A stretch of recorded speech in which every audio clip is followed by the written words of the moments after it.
There you go. Right, so everybody should be long rested, and you should all be now 5th level from the last session. Yes. That's I it. did that. Did we decide to take a long rest at the end? Because we just Well, you fought had to. large dog thing. We did take a long rest. Yeah, basically, Yeah, it was still the you early in the just day. want to sleep. Yeah. Yeah, you were like absolutely exhausted. I mean, some of you have spent some time studying the writing. In fact, the writing was quite illuminating.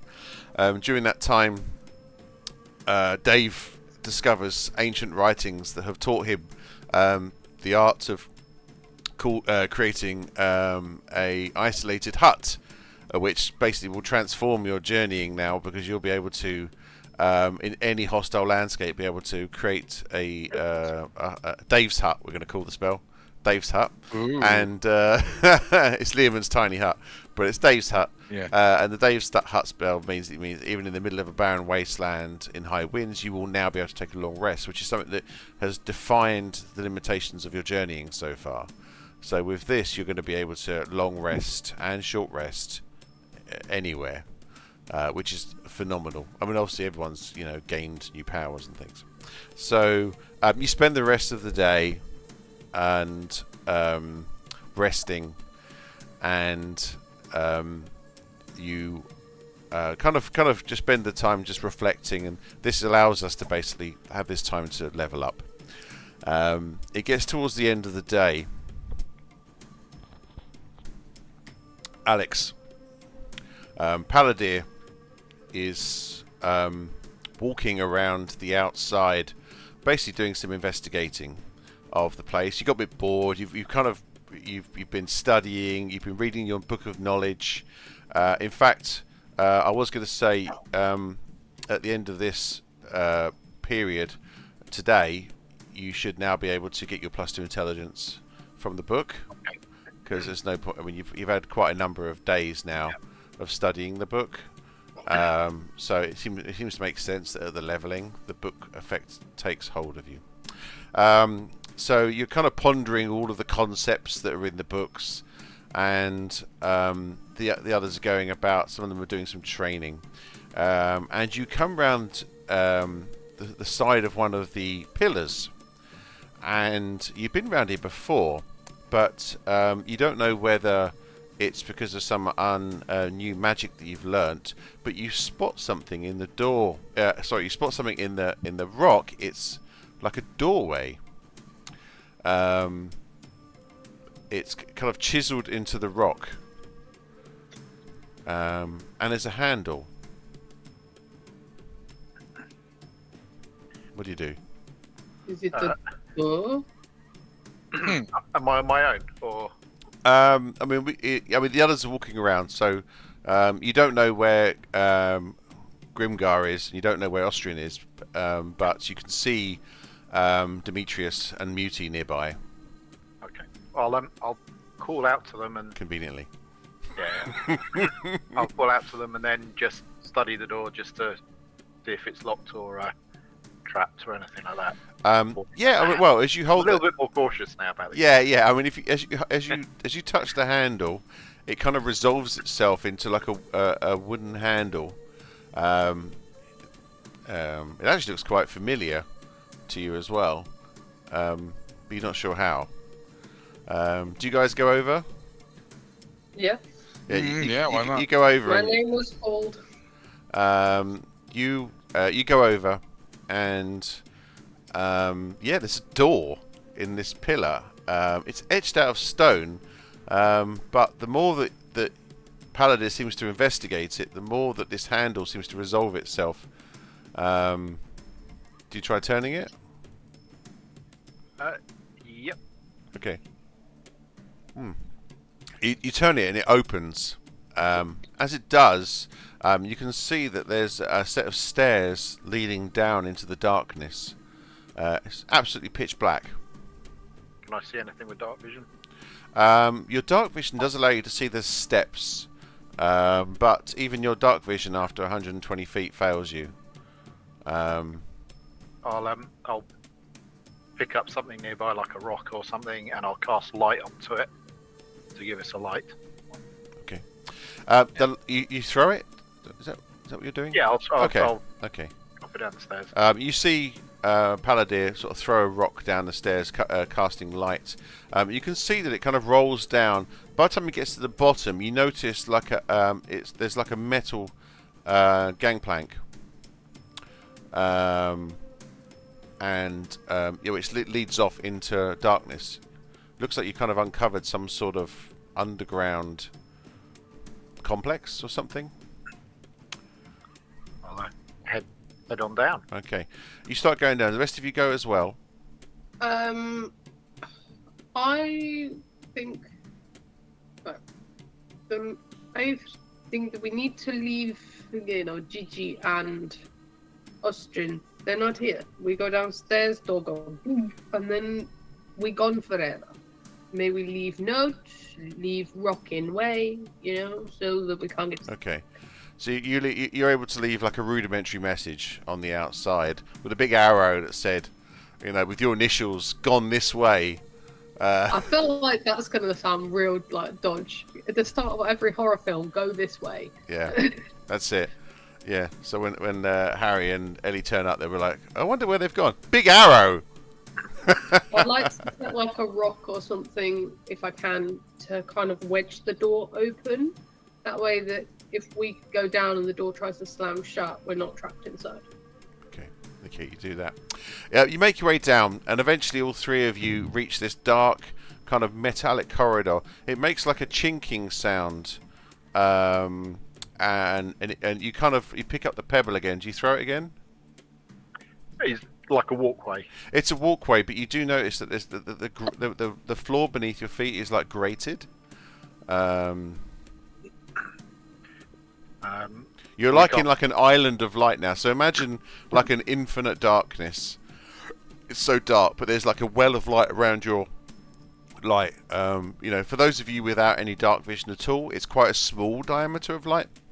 For those of you with dark vision, it's a much larger, but even still, a larger pool of light. You carry on walking. Do you just hold the light, or are you just going to keep casting ahead? I'll throw it out in front of us. Okay. It costs about 20 feet, so. Yeah, roll a d20. The light kind of flies out on this rock about 120 feet. Well, a bit less than that. Well, you throw it to kind of a good throw. Just give it. It's just a flat d20 roll. Okay. Yeah, the stone lands in between some grates and just wedges in. You realise that there was a good chance that the stone could have fallen through the grate, but luckily it landed in a way that wedges it. So as you three keep walking, it seems to go on for absolutely ages.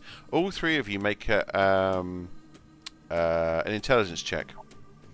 Oh no. Oh no. Uh-oh. Oh, I mean, I rolled well. -1, 14. Oh no. 9. Not bad.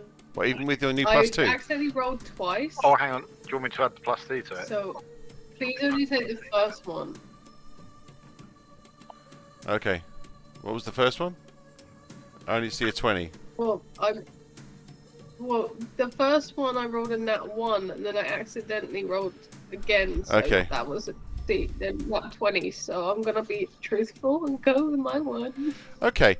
It's really weird, Muty. So this walkway really reminds you of some of the inner walkways from the Arcane Forge back in Haven.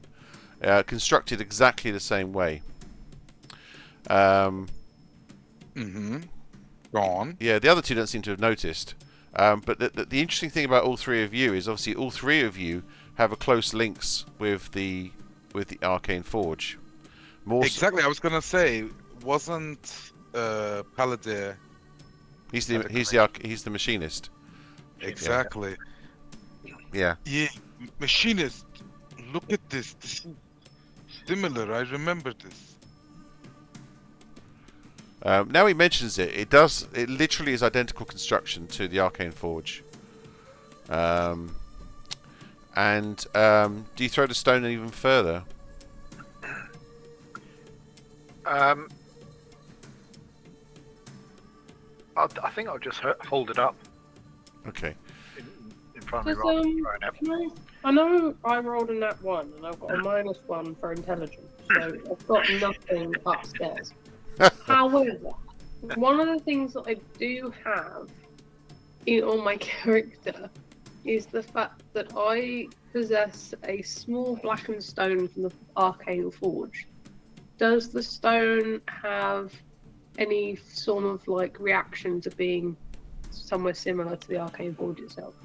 You hold it in your hand, you kind of thumb it around, get that feeling for it. It doesn't seem to be doing anything right now. Okay. It's basically drained. It needs a funneler to be able to recharge it again. Eventually, you see a door ahead. The door seems really, really familiar to you, style-wise. All three of you, really. But to you, particularly Palladir, yeah, it's kind of like... And you can also start to hear like a... Fobble, fobble, fobble, fobble, fobble, fobble. Yeah, that sound is also very, very familiar to all three of you. Fobble, fobble, fobble, fobble, fobble, fobble, fobble. Do you approach the door? Yep. Okay. Yeah. The door it's like a metallic door, and it has kind of like seaming around it, all of the edging and stuff, incredibly familiar to you, Alex. Palladir, Palladir is just kind of like, this is strange. This is really strange. Do you open the door? Are we in a dream? Yeah, I think I probably would, because I'm guessing it feels familiar and comfortable as opposed to familiar and weird. This feels familiar and weird. But yeah, I'll. Are we in Palladir's dream? Okay. The door opens. You go through, and suddenly all three of you are in a large operating area. You can see there's a whole row of people in black gowns, hunched over machines, funnelers. Two of them stand more familiar than others. Two of them are huge, blue-skinned Goliaths. One male, one female.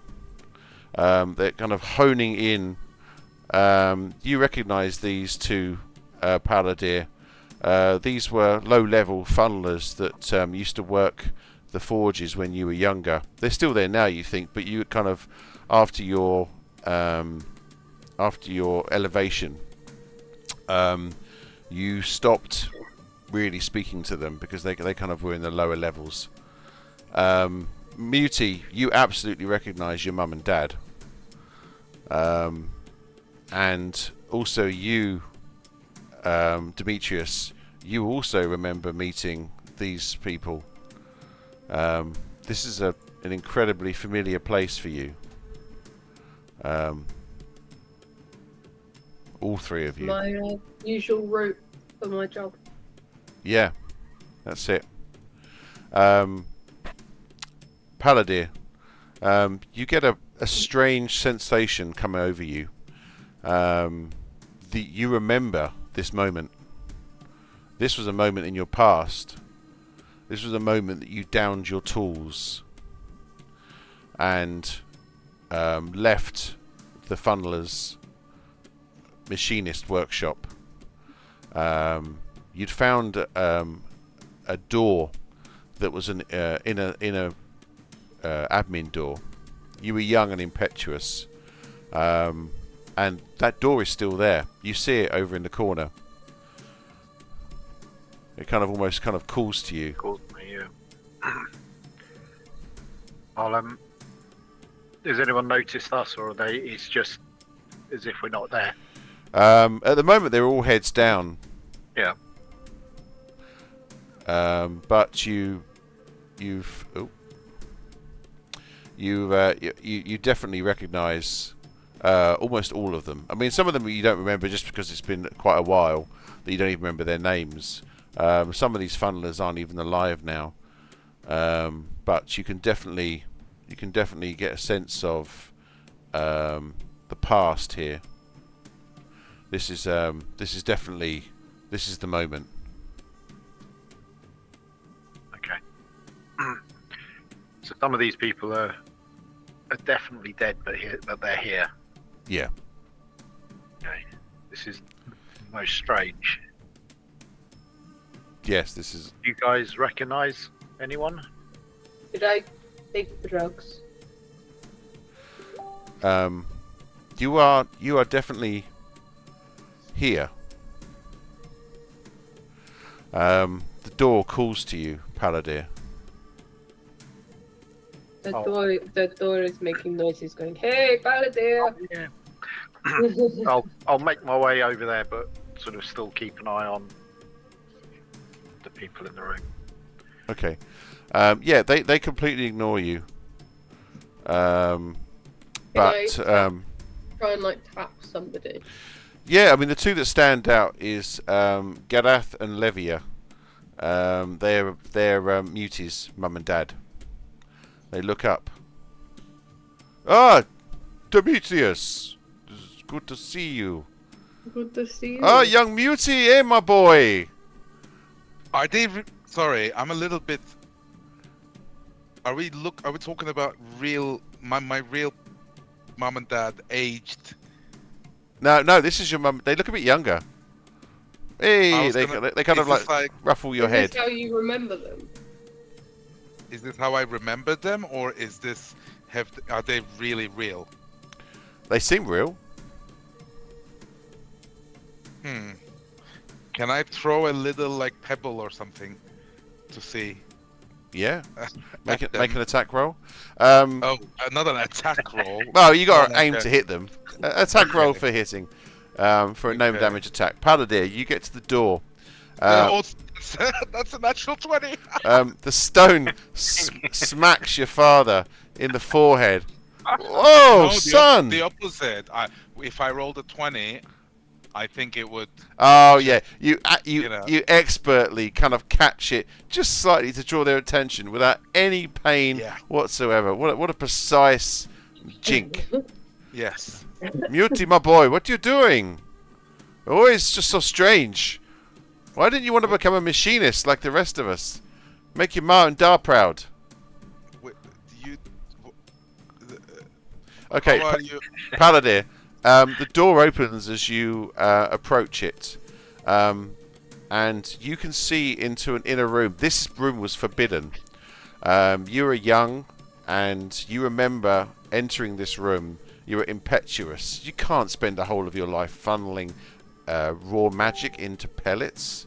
There's got to be more to life than this. And you'd gone exploring, and you'd found this doorway. No one ever seemed to pay any attention to this doorway, but you found it, and you opened it, and inside you saw this pulsing blue series of like mana chambers, 4 of them in a circle around a tower, and they pulsed. And a voice called out to you. The voice of the Arcane Forge. I'll definitely go in. Okay, you go in. So, Demetrius, you see Muti starting to talk to his parents, but they're younger. But that's okay.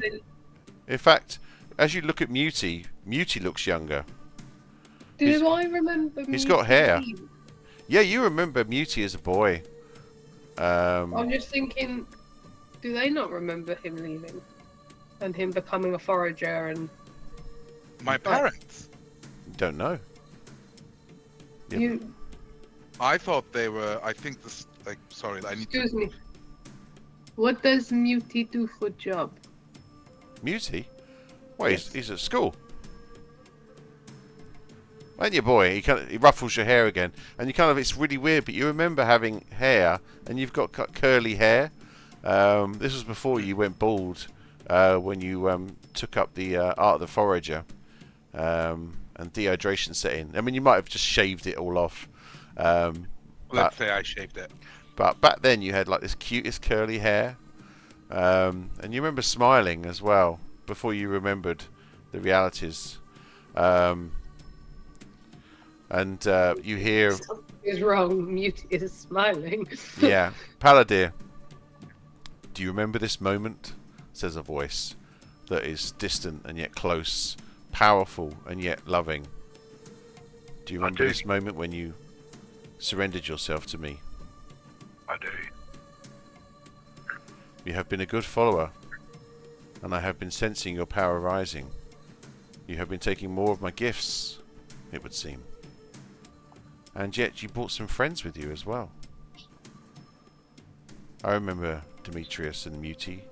They are also touched by my powers. The wild talents that I gift to those who follow me and live within the bowels of the machine. May I ask some questions? You may. I give you that gift. But there is a price. There's always a price. There is forever a price.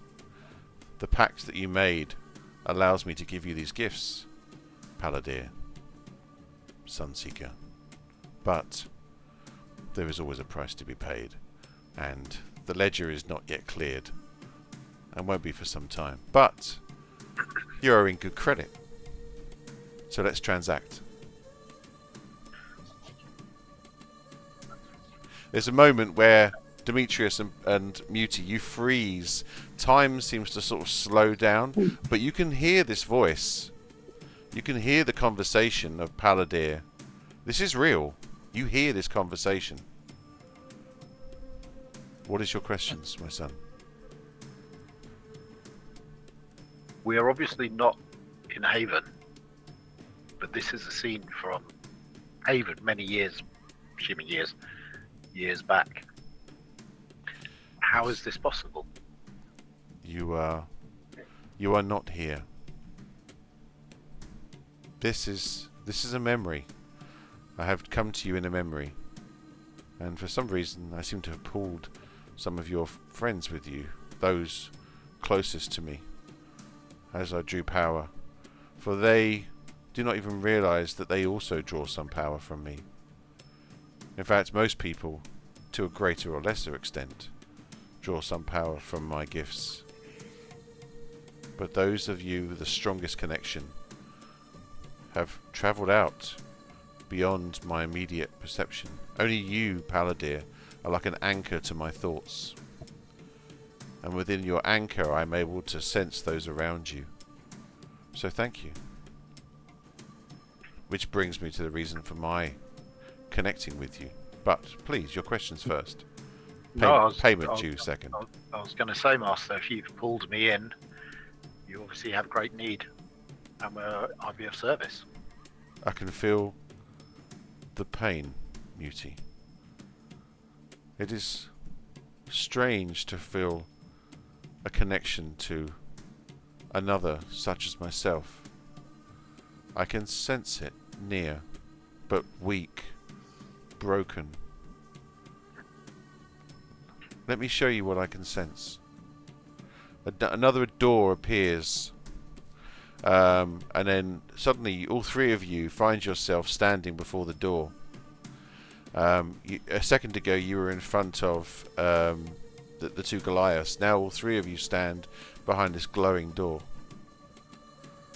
This is interesting. Maybe in future, if I call to you again, you'll be able to pull some of your touched friends into this connection. Interesting. Maybe I am also, in my infinite power, still young in my own ways. Still, my gifts are real, and you receive them openly. So open the door and sense what I have been sensing since you arrived here. I'll reach out and open the door. You open the door. The scene is similar to the scene that you saw earlier with machinists. However, there are bodies everywhere. They are dead but alive, crying out in pain, screams of the thousands, funnelers, drained of all life, husks of their former living selves. They're connected to a machine, very much like the Arcane Forge, but there is like a green energy around them, a necrotic, deathly energy sucking their lives. The pain suddenly hits you. You cripple over. Make a Constitution saving throw, all three of you. Ooh. I'm assuming this is the other forge that's in the town, because we said about the fact that we knew that we were nearby the machinist town and that had arcane. What? I didn't hear that. Okay.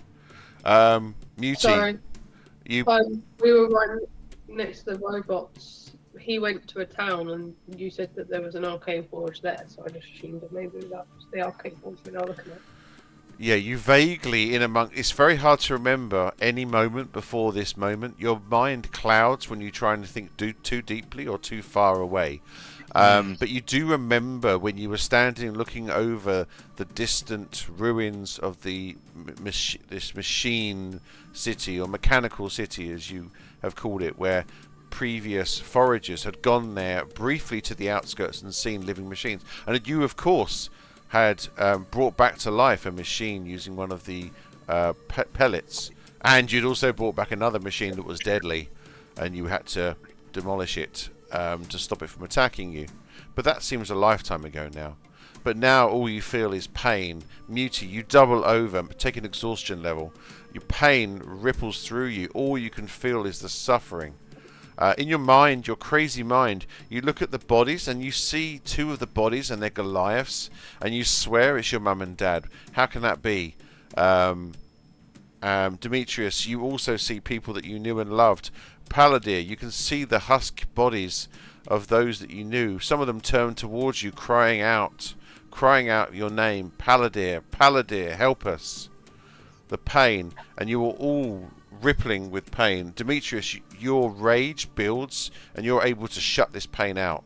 Your mind cold to the suffering.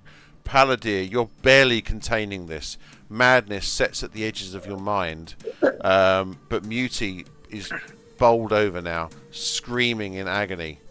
Muti, you're desperately trying to find your center, to call upon all of your monk training, to find your inner peace and harmony, but for some reason the screaming, maybe it's your connection to the parents that somehow are here now, dying, but something is pulling at you.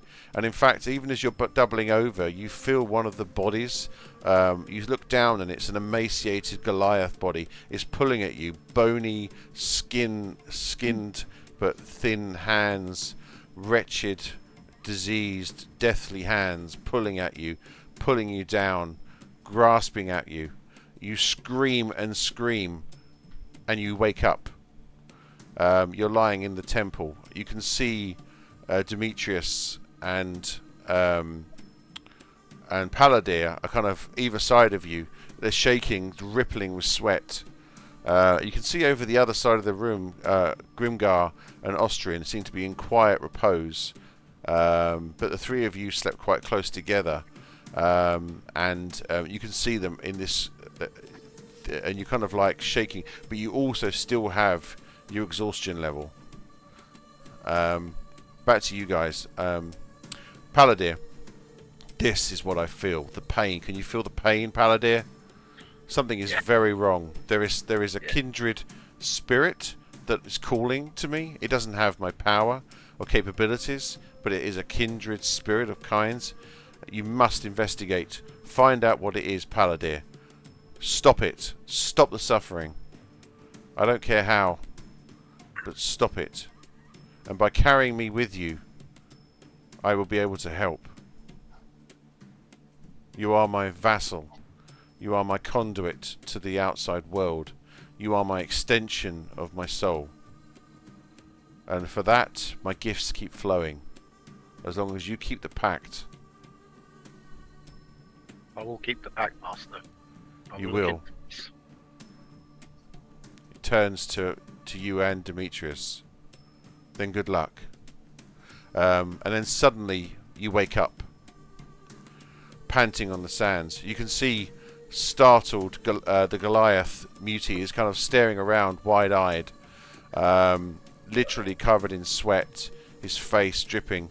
The others still seem to be completely asleep, ignorant to the experience. The three of you wake up, bleary-eyed, confused. Was that just a dream?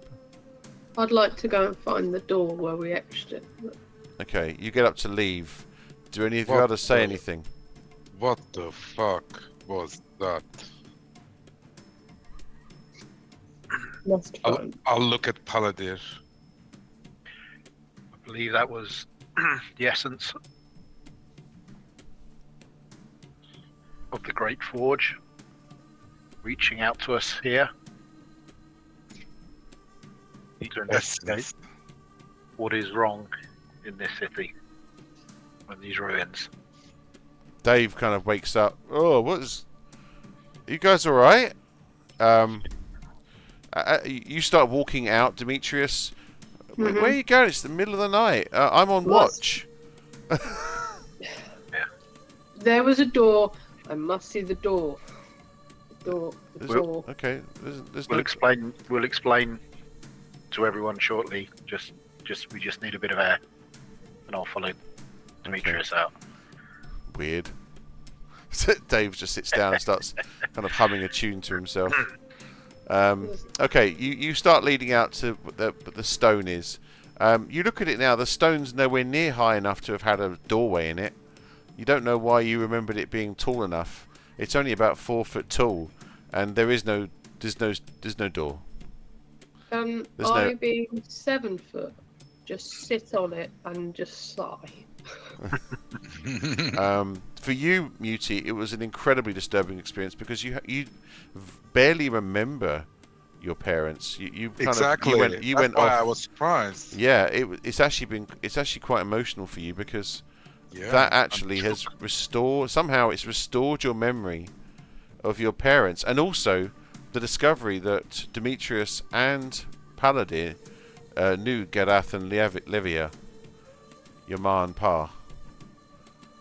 I kind of feel like my character almost kind of forgot that because of time that they were Muti's parents. It's just, Yeah. you know, like seeing them as like a three. You know, when you know certain people and then you see them in the same place and you're like, wait a minute, you know each other? Well, yeah, I mean, both Paladir and Muti grew up around the Arcane Forge.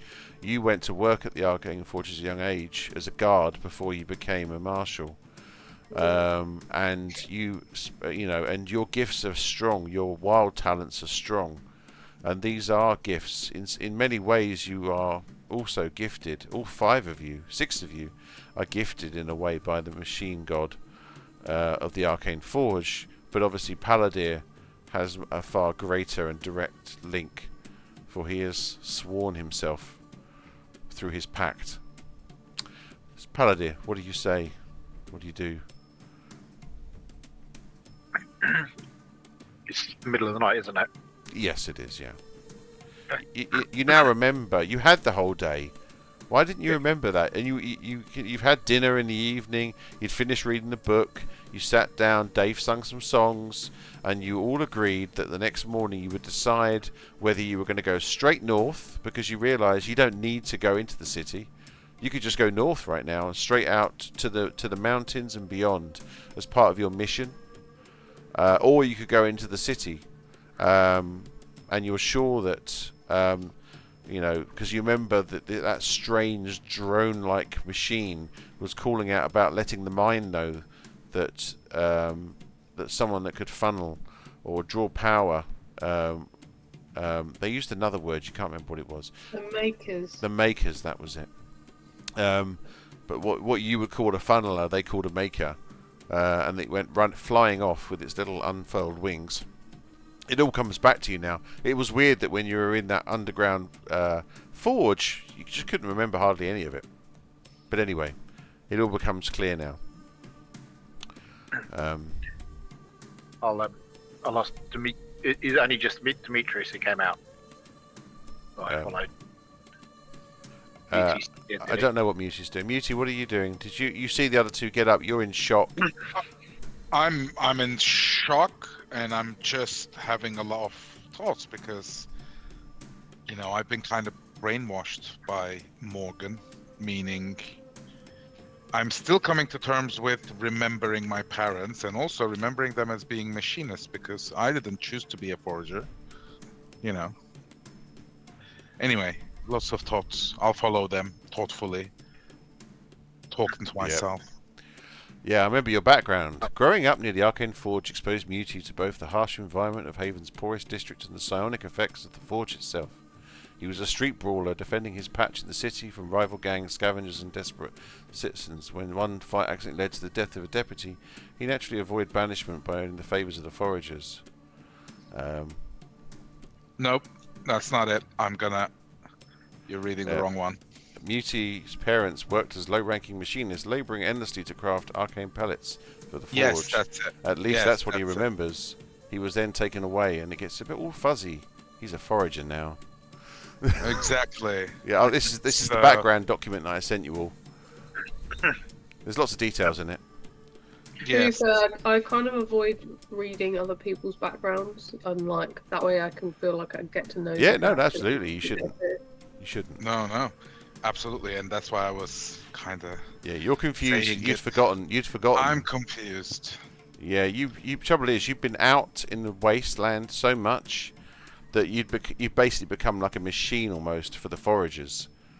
Deadly, cold-hearted, able to survive far beyond any of the other foragers, building a reputation as one of the greatest foragers there was.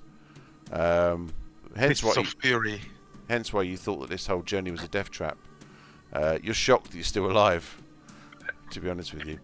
Anyway, Paladin. I really am. Yeah. I really am shocked. Paladin. Muti, Demetrius, did you feel what I believe you felt in that vision of I this felt forge something.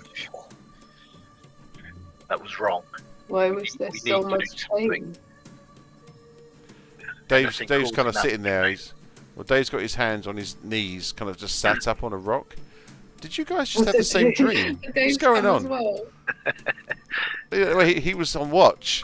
He's kind of watched you guys all get up and go, "Oh!" And then you got to wonder, and he's just kind of like, guys, what's going on? No, I like the fact Dave's there. I feel like there's all of us going like mental breakdown. There's Dave going, "Would you like me to sing you a song?" Yeah. Fucking Dave.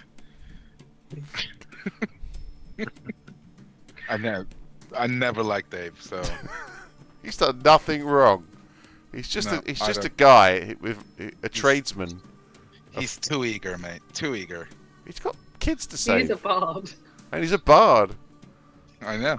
That's why I don't like it. Okay, I'll leave you to carry on talking. Sorry. I believe we cannot leave until we understand more about what is going on in this ruined city. There's something very bad. Yeah, this could be a danger to Haven, depending on what it is and how great the threat grows. It felt so real, you know. Yeah. Dave looks at you guys. Guys, I thought we were kind of vibing towards just heading directly north. And Supposedly we were. bypassing the city, because we Yeah. kind of don't need to complete our mission anymore. What's happened? Dave, I wish it was that easy. You want to get inside, my friend? I give you permission. You kind of look steps back. I'm a simple man. I'm a family man. I don't get inside people's anything. I just want to complete the mission and get home to my family. I'm sorry, Dave. Fucking Dave. I've had Fucking nightmares Dave. before. I've had nightmares before. Fucking Muti, bloody miserable git. And how can three people have nightmares at the same time? Well, you can't. It's not possible. Exactly. So I'll- must be real. I'll Conspiracy. try and explain to Dave about our vision. So what happened? Vision. You had- Oh, it sounds You had so a vision? Why wasn't I in this vision? Because you fucking We- date. We were pulled in to a vision by what I can only believe is the essence of our great forge in Haven. The forge is a machine. It's just a machine. It's more than just a machine. It's got magic. Well, obviously it protects the city. It always has done. Within living memory. Beyond living memory, the machine has always protected us. It's the only reason that Haven survived and all else fell. There is a, let's call it an awareness of the Forge. It is more powerful than you would imagine. It's got a consciousness? Yes. For those who listen. But if people knew that, there would be uproar, because that means you either worship it or fear it. No, it's trying to do good and support Haven. He kind of sits back. Well, ain't that a thing? Well, we were chosen because of our talents, and it does its talents too. Yeah, I mean, it seems like all three of you were connected via the Forge in a very strong way. Right, we're gonna have to stop it there. As you're talking, you see Grimgar and Austrian start to stir, so that feels like the right time to make a pause, and then we'll start again at about 9:15. Okay. All right. Okay. Right. Fucking Dave. Fucking fuck off! Bye. You are the heroes. I'm about silent heroes. Okay, so I am not a hero. no, just a Just a ruffian. measly little forager. Don't put any goodness in me. I don't. That's I it. don't hero. Morning sun rises. Grimgar and Austrian wake. You sit and Grimgar makes breakfast, as always. Mm. He does his chefing, grows some vegetables. In fact, he had some growing over from yesterday. Whenever you camp, he tends to sort of make little veggie patches and grow some fast greens using his druidic powers. So sort of Fucking lettuce. That's it. If you say Celery. that now morning, that we've had another long rest, Yeah. Second that long means rest. that Ojo's had his exhaustion level taken back. Oh, yeah. Beautiful. Yes, and also Palladir, I believe you had an extra excess. I had one left, but the Yeah, that is long now. rest. We're all back to how we should be. Oh, they're coming. Yeah. Just on their way home. Oh, just got home on the way. No, they're home. They're coming soon. Yeah, hey. Home on the range. Where I, the deer and the antelope Getting a lay. new passport, you know? That's the most entertaining thing I've just had an email about. You got a new passport coming. Yeah, That's But always what- exciting for me. I know at my least. new passport's has been printed, so I should be getting it tomorrow. Is that your American passport so you can go over to the US of fascists? No, it's, to be fair, my passport was expiring this year, so I am Eek. my first ever passport as an adult has finally expired. And now I'm doing my second adult. Oh, that's super adulting. That is now. Yeah, that Yeah. is like next level. Yeah. I know, I got my passport as like my official one as soon as I'd like turned 18. My nan, Nanny Highwoods, she paid for it. I've had that one ever since now. It's my first one that I've had to pay for. Man, being an adult sucks, huh? It was quite I can't remember how much, but it was really expensive when I got mine. 10 years especially. Mm-hmm. You must have like Yeah, 3 passports now. I've got 2. Uh. Third one on the way. Third one on the way. You're gonna be a Spanish citizen, are you? No, apparently there's a bit of a... I need to figure it out. There's some legal complications there that I could possibly bypass, but let's see. I'm just liking the idea that Ojo is actually a spy, and he's got his like multiple passports.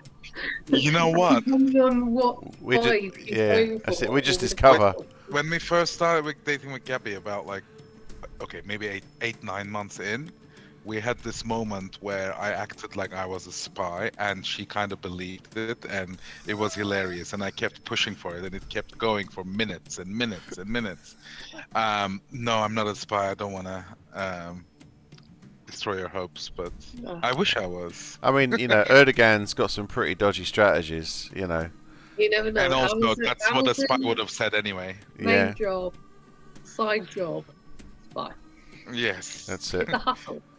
Yes. Night hustle. I always liked how people always they always refer to Turkey like it's Erdogan, isn't it? Erdogan. Oh, I know. Yes. As that, what's the name of the character in Game of Thrones who plays both sides all the time? What's his name? Littlefingers or something?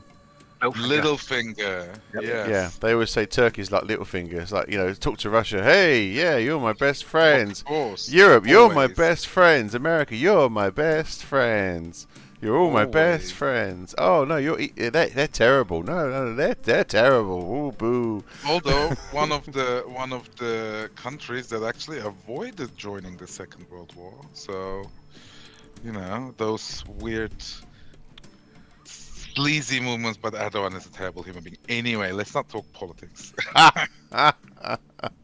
That's it. Let's not No. talk about Turkey. Role play, or are we waiting until Harry and I don't know. They'll I thought join. I'd stall for like a minute or so, just in case maybe? it's suddenly like, Yeah, oh, fair enough. Okay, let's I continue. then. failed. Politics. There we go. I got my pot back. I got my Honest. pot back. There we go. I'm liking my new glasses on the screen. They're kind of like shiny. They look Are good. they new? Yeah. Well, I had a new pair, and they literally They look snapped. very similar. Yeah, but they snapped Snap. within 2 days. And shit. basically, the frames were I have mega lenses, obviously, because I'm super blind. Uh-huh. Hey! Hey, hey, hey! Yo! Nice turtleneck. Thanks. Looking sly, like a fly guy. See. There she is, lady of the moment. Get you today. Hello. I know. Hello, how was the meal? Hello. That was lovely. We tried scallops for the first time. Oh. What's that? Is that like meat? Not a huge fan. Seafood. Oh, Like crustain. It tastes a bit like lobster. It's very nice. cool. Well, congratulations again, Ellie. I haven't seen your face yet to say congratulations. So, well Thank you. done, you. Congrats. Congrats. I was telling everyone that you just suddenly popped into having a driving test this morning, and then, Miraculously passed somehow. no time for regrets No. or anxiety. Well, probably One some. minor. And that was it. Yeah, I don't know why you're driving with a child in the car, but I mean that seems. No, it was only one minor that she hit. Oh, yeah. I mean, I try to average one child a day when I'm driving around. As long as I don't do any more than that, I don't get arrested. That's what it is. So far, nothing has happened. Grimgar Literally. and Austrian, you wake up. So yesterday morning, you met with the Modron drone. You woke him up by giving him one of the arcane pellets from Palantir. You also then woke up this Mecha Chimera that ended up in a bit of a boss battle. You defeated him, but you were so exhausted, you decided, let's have a chill day. So you had a chill day, you did some studying, Palantir finished off the Book of Knowledge, and you guys all kind of started to consolidate your powers, hence spent the day leveling up to level 5. Pop, pop, all the little celebration, pop, poof. Yeah, Grimgar, yeah, you have a good night's sleep. You can't have a conversation in the evening where you realise, because Dave spent some time studying some of the knowledge within this temple, and he's been able to come up with this spell called Dave's Hut, which he's now trying out, which is a variant of Leomund's Tiny Hut that's just got Dave's name in it. It's Leomund's Tiny Hut, okay, but he's calling it Dave's Hut, yeah, so you'll be able to just travel now into the wastes quite happily. So there was a debate about whether do you go to the city or do you just start heading north and following on with your mission. You went to bed last night without a final decision. You know, you know, all of you were kind of like going out into the wasteland, like throwing fireballs and shit, or suddenly having extra attacks around that's making you even more beastie, or any other number of third level spells that you now have under your arsenal. Grimgar and Austrian, you wake up though, and there's all sorts of commotion going on. You can see that Paladir, Muti and Demetrius, they've just come back in from somewhere. You notice that Demetrius looks really, really exhausted. There's like a commotion, and then everyone kind of goes back to sleep again until the morning. And the story now restarts again with a clear line. It's the morning. You're waking up for real now. You've made breakfast for everybody. You're all rested. You've all had long rests. You're all level 5. And Dave, who was on the last watch, says, "Right, guys, we need to make a decision now." I thought last night we were vibing that we were just gonna like laugh off the city, but then something weird happened to you guys, Paladir, Demetrius, and Muti. So where are we at now? Okay, well, it feels like I need filling in, guys. While I was obviously growing us some food, seems you had a bit of an epic adventure. In our dreams. Didn't leave our beds. Oh, Yes. you did it right. It seemed like we left our beds to me.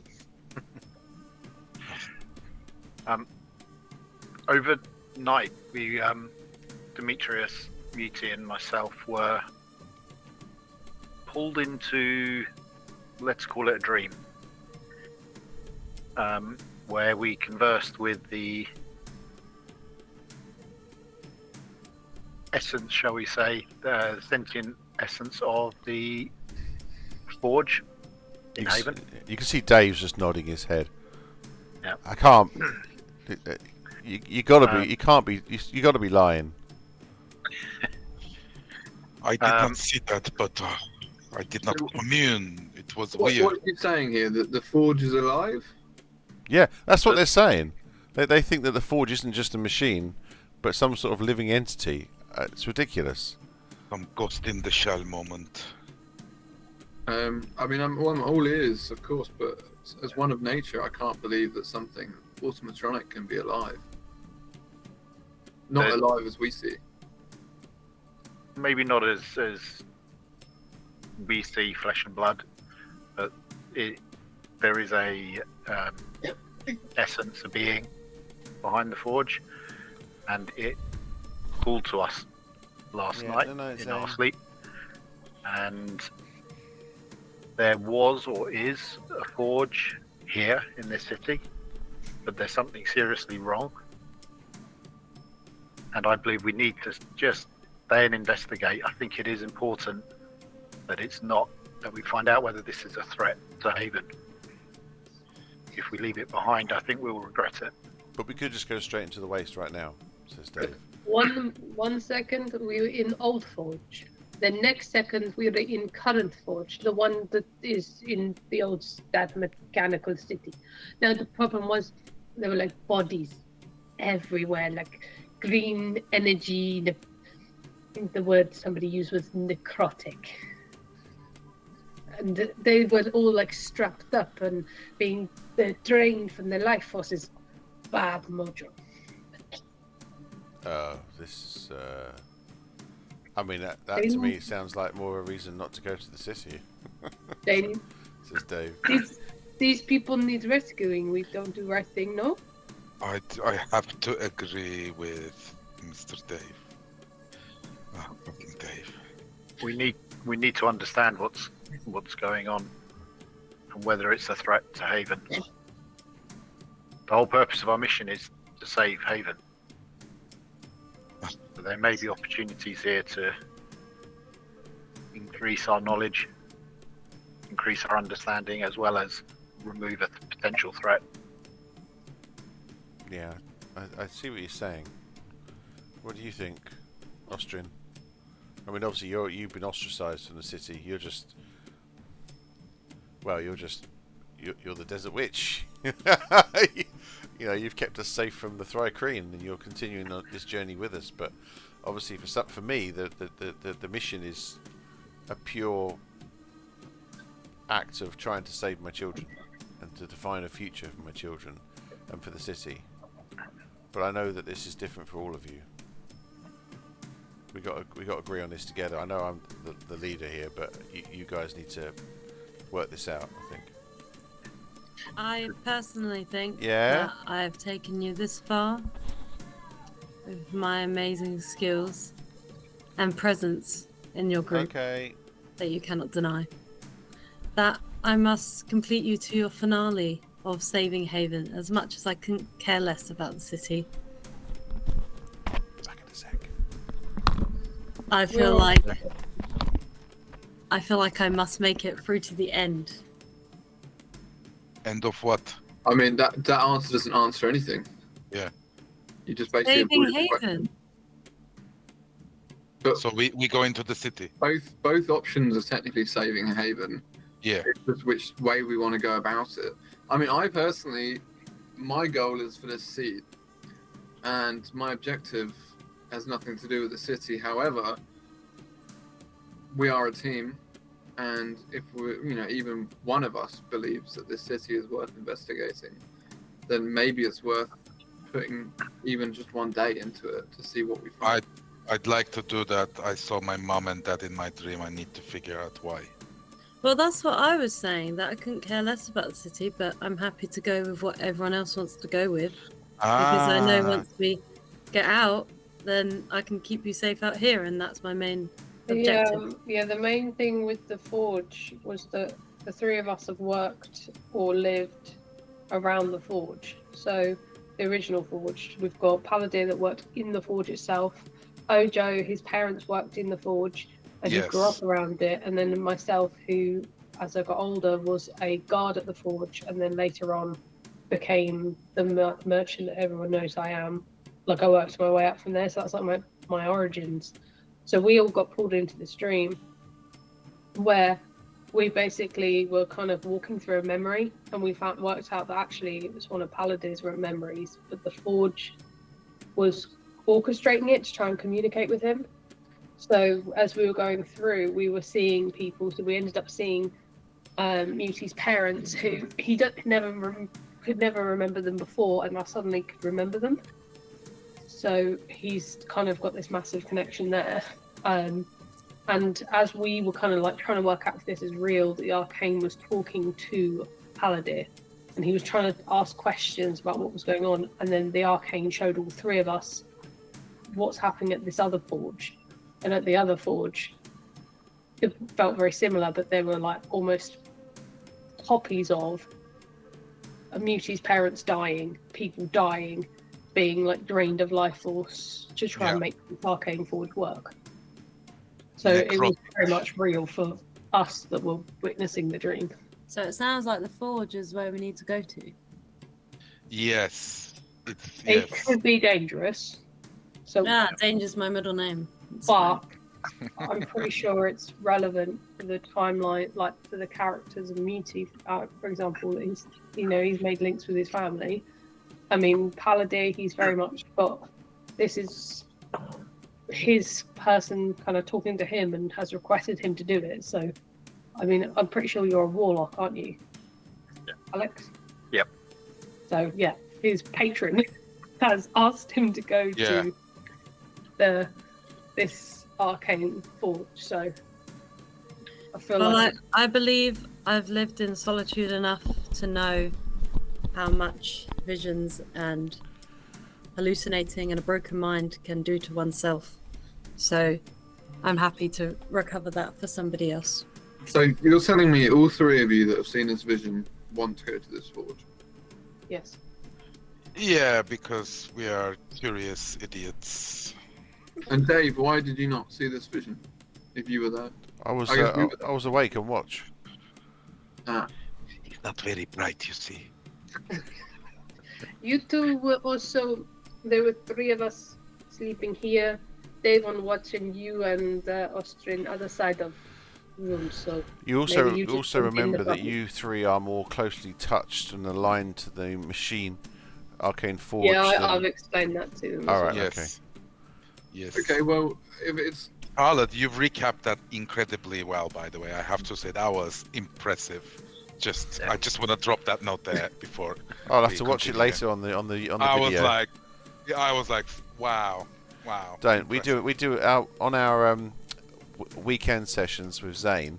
Charlotte now has a whole pictorial book that she's writing of the campaign with like Nice. beautiful illustrations. It's really cool. Love it. Well, I find that I do better with pictures anyway, but I find that it helps me to then remember what we've actually done. Like we've done I know this campaign we do so much, but like actually the campaign with Zane, because there's such weird and wonderful, wacky adventures that actually a lot happens in one session. Yeah. I Yeah, know. I mean, the last session we did was a goblin race, kind of like in Star Wars, where the pod racers do the racing. It was that with goblins and frogs and. What can I it say? was I have a broad imagination, but I can't quite Yes, script. you do. It works out really well. There's a lot went on, but It was It a lot of just- fun. That. it was a lot of fun. I try to do that. That's more of a light-hearted campaign. This has got Nice. and it's all more episodic, whereas this is more of a ongoing story, and I've got months of work planned in this Love it. ahead. So Oh, Yeah, give it the to other me. campaign we're very much like, because we're warders, we can literally just, okay, we're solving a little thing here. Now we're going to go over here. I'm going to solve this thing. Like, it doesn't really matter where When we it's end up. character building, Charlotte. Yeah. We build characters here. yeah, that's it. Get emotionally attached and then get killed. Yeah, pretty much. Absolutely. In that order. Yeah, that's kind of what happened with the Dark Futures campaign Which one? with Big Hawk. Exactly. Yeah. What do you mean I'm Exactly, dead? that's what I was- Wasn't that the humble beginnings, not dark futures? No, Humble Beginnings was the one where you started in the village. What was the one? There definitely wasn't dark futures. Hold on. I hear Hold on, Zane. look up. Yes, Zane. Oh, What yeah. is it, mate? it was called Void's Tech Chronicles, I think. Yeah, Oh, Void Tech yeah, yeah. Chronicles. Yes. What's that? Sorry. We had a whole session just dedicated to my character dying. I gave it That's to how you. you know, guys. Well, he forgot that Big Hawk died. So to me, that sounds like Big Hawk didn't die, and that his resurgence is coming. Yeah. I loved Big Hawk though. What a character. Yeah. You were so good, man. I The feel love like of it. eventually we'll get like a one-shot session where it's us Oh guys yeah. and the original like other group doing the original. Anyway. campaign. It's got to be like a multiverse mini campaign. Multiverse Yes. of Madness, and we've got the other Yes. characters. Although that random one-off session that we had that was like a Santa's workshop, that was really cool. We had a That was the crossover crossover that episode. Alex brought his character in. Yeah. The Krampus. Krampus. Yeah, well, you know, I try. Oh, Zane. Hold on, sorry. That's okay. We're having fun reminiscing Zane, just go to good bed. old days. Well, regarding the city, I think that we should go, but every single day we should all make a vote if we wish to continue in the city. I find that very reasonable and mature. Well done. That sounds, yep, very democratic for now. Very Dave's democratic, like, beautiful. yeah, I couldn't have said it better myself. Yeah. I'd like to put my hand to Grimgar's head like this. Are you okay? I have noticed, Grimgar, ever since you were in Ever the since your evolution, it's Soph- like you have blossomed into a man. I just said ever since you went in the esophagus, I meant the sarcophagus. Look, when you go from just growing herbs to nearly dying, it changes. Growing herbs I to growing wow. vines. Yeah. Love it. Okay. Right, you guys pack up. It's like, well, it's Dave stands up. Well, it's morning. We've made a decision. Let's go for it. Mhm. I look Yep. forward to seeing what this strange city has in store for us. You spend the rest of the day. You spend the next hour or so packing up, get ready to go, and then you start the long journey. This temple, if you remember rightly, is on a slight rise, looking out over this mechanical city with the buildings rising like bleach white teeth, jagged, ragged, ruinous buildings. As you get closer, as you start walking closer towards it, you know, your feet making divots in the sand that then kind of like sinks behind you. You find, you start to notice that, and I did mention this in the last session, but some of the buildings are quite well kept on the outside. There's even like construction going on, it would seem. But the vast majority of the city is just in ruinous mess. All except for the arcane, or the tower in the centre that looks like a very small version of the arcane forge. It doesn't tower over the city like an imposing guardian, its aegis shielding the city's inhabitants from all of the wild wastes, but it certainly has extreme similarities in its style, architecture, and you know, immediately all of you who are so familiar with the arcane forge, which is all of you really, in terms of like seeing it in the city, it kind of dominates the centre of the city, at least for those who live above ground. For the undercity pit dwellers, not so much, sadly. You get to the latter half of the day. You stop. You can't short rest unless you want to utilise one of the Learman's tiny huts, which Dave suggests is not a good idea. So you kind of stop and try and take some sustenance. And as you start heading off again, you notice there is a procession of creatures coming towards you, mostly from the ground, like a small block of these kind of shining metallic figures. Some of them with a single large eye, some of them with like two eyes separated on a triangle with two hands, some of them walking around with 3 legs, 3 arms, carrying 3 spears with 3 eyes. Very strange. And you recognize one of these drones creatures that you restored to life. They kind of come buzzing over to you, and you can kind of hear them. 11100110011001100110011. They all stop before you. You notice that all of them start Dave, bowing. do your thing. Yes. Dave casts comprehend languages Yeah, be useful. and translates. Yeah,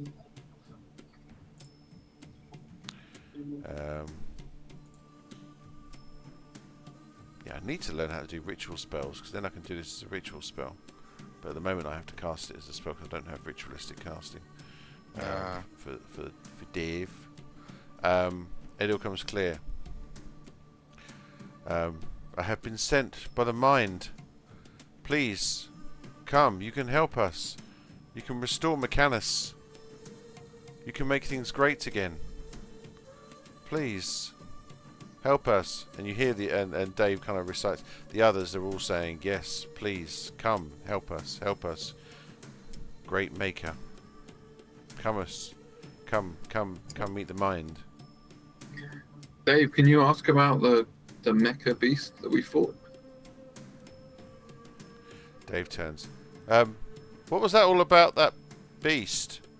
The one that you said for us to activate, and then it tried to kill us. And he responds. The creature says, sorry, so sorry. Programming of protection overwrote my instructions. It attacked. It saw you as attackers to Temple. I could not stop. I had to go meet Mind. But yeah, programming overrode. Apologies. It's very hard to say that they don't speak with any emotion, says Dave, when they're speaking. It's just a continuous stream of words. Can you ask where this mind is? What does programming mean? What does programming mean? Dave says. The creature comes back with a string of ones and zeros. Addressing memory. Simple instructions. He listens for a bit, trying to understand. Basically, they're transactional. Programmable. They're task-driven constructs. So they just basically have a sets of instructions and subroutines with certain tasks. Dave kind of looks. I don't think they're sentient in the way that we normally understand sentience. They don't seem to have much ego. What are you? Give us a summary of your existence. Dave kind of repeats your words, listens, and then responds. They are constructs of the fallen, still trying to complete their programming, but unable to comply. Constructed by who? The mind. The fallen ones. Are you constructed by the mind? They say no. Were Where they is there the with a mind? great fool? Sorry, I did. Dave kind of like, you both spoke at once. He says, I didn't quite make out. What did you say, Demetrius? Well, I've asked a couple of times now. I just wanted to know where the mind was, because Where is we're the being mind? taken. Sorry, to I'm the mind. kind of. Dave holds his hands up. I'm kind of bottlenecking all your conversations here. I do apologise. I'm trying. That's alright. Where is the mind? Listens 101. The mind is all over the city. We will go to speak with one mind of the mind. That's kind of what it said. What does that mean? One mind of the mind. Maybe they're connected. I mean, one thing I know from nature is how the plants are connected. Maybe it's similar in that case. Like bees, a hive. Yeah. Can I roll for history? Why? Just to see if I know anything about the mind itself, because my brain is thinking hive mind. Yeah, you can make insight checks, history checks. If anyone wants to make any checks, Dave Or offering. looks at them again. So, is there somewhere we can go to meet the mind? They say we can meet a mind who can speak. No, I don't. No, he said we can Not meet a anything. mind that speaks for the mind. Should we do that?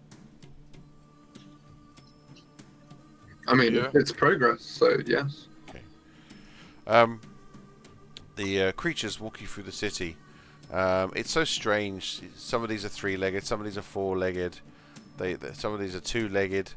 Some of them fly, some of them don't. As you get into the city, the buildings start to tower above you. The architecture is quite similar.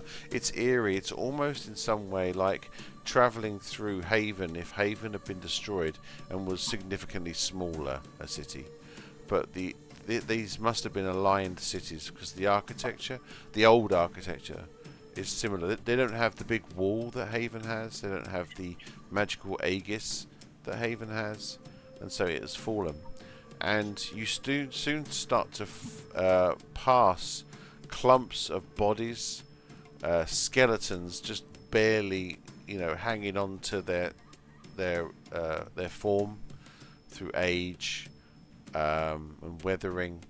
You see bodies of these machines just everywhere. Like you look at you can see a building. And there's like a one of these creatures like clinging onto the building with some sort of tool, and it's literally just frozen in time, just stopped dead.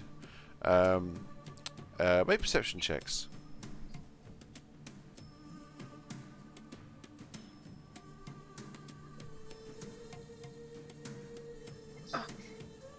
Cool. 26. Grimgar, jeez. I seem to be perceptive of the world around me. Demetrius, wow. Nice. Paladin's just like, 24. Paladin's lost in this whole journey that he's on, whereas the three of you are like insanely. What about Austrian? Oh, Austrian got 11. Okay, I so got 11. Austrian and Palladir, you're just kind of like taking it all in, you know? Just having a chat. just taking it all in, Yeah, having a yeah. chat. Dave's the same, but you see Grimgar and Muti and Demetrius are like, so you three, you notice across the street, the sand has kind of built up. When you walk on certain parts, it seems to be paved. So this was obviously like paved roads in amongst these buildings at one point in the past. You can see like a partial sand dune, but just emerging from it, just like behind some like completely disintegrated like carts and stuff, where obviously there were like street carts and stuff that have been broken up during the great apocalypse, the fall. You can see like a half skeletal remain sticking out, but the strange thing is that the skeleton is made of metal, and you swear, Grimgar and Muti, actually all three of you got 21 or above, you catch a glint of a light in the eyes that kind of like flickers, almost like as it detects the motion. In fact, Grimgar, you even detect the slightest of like movement in the head, and then the lights switch off again.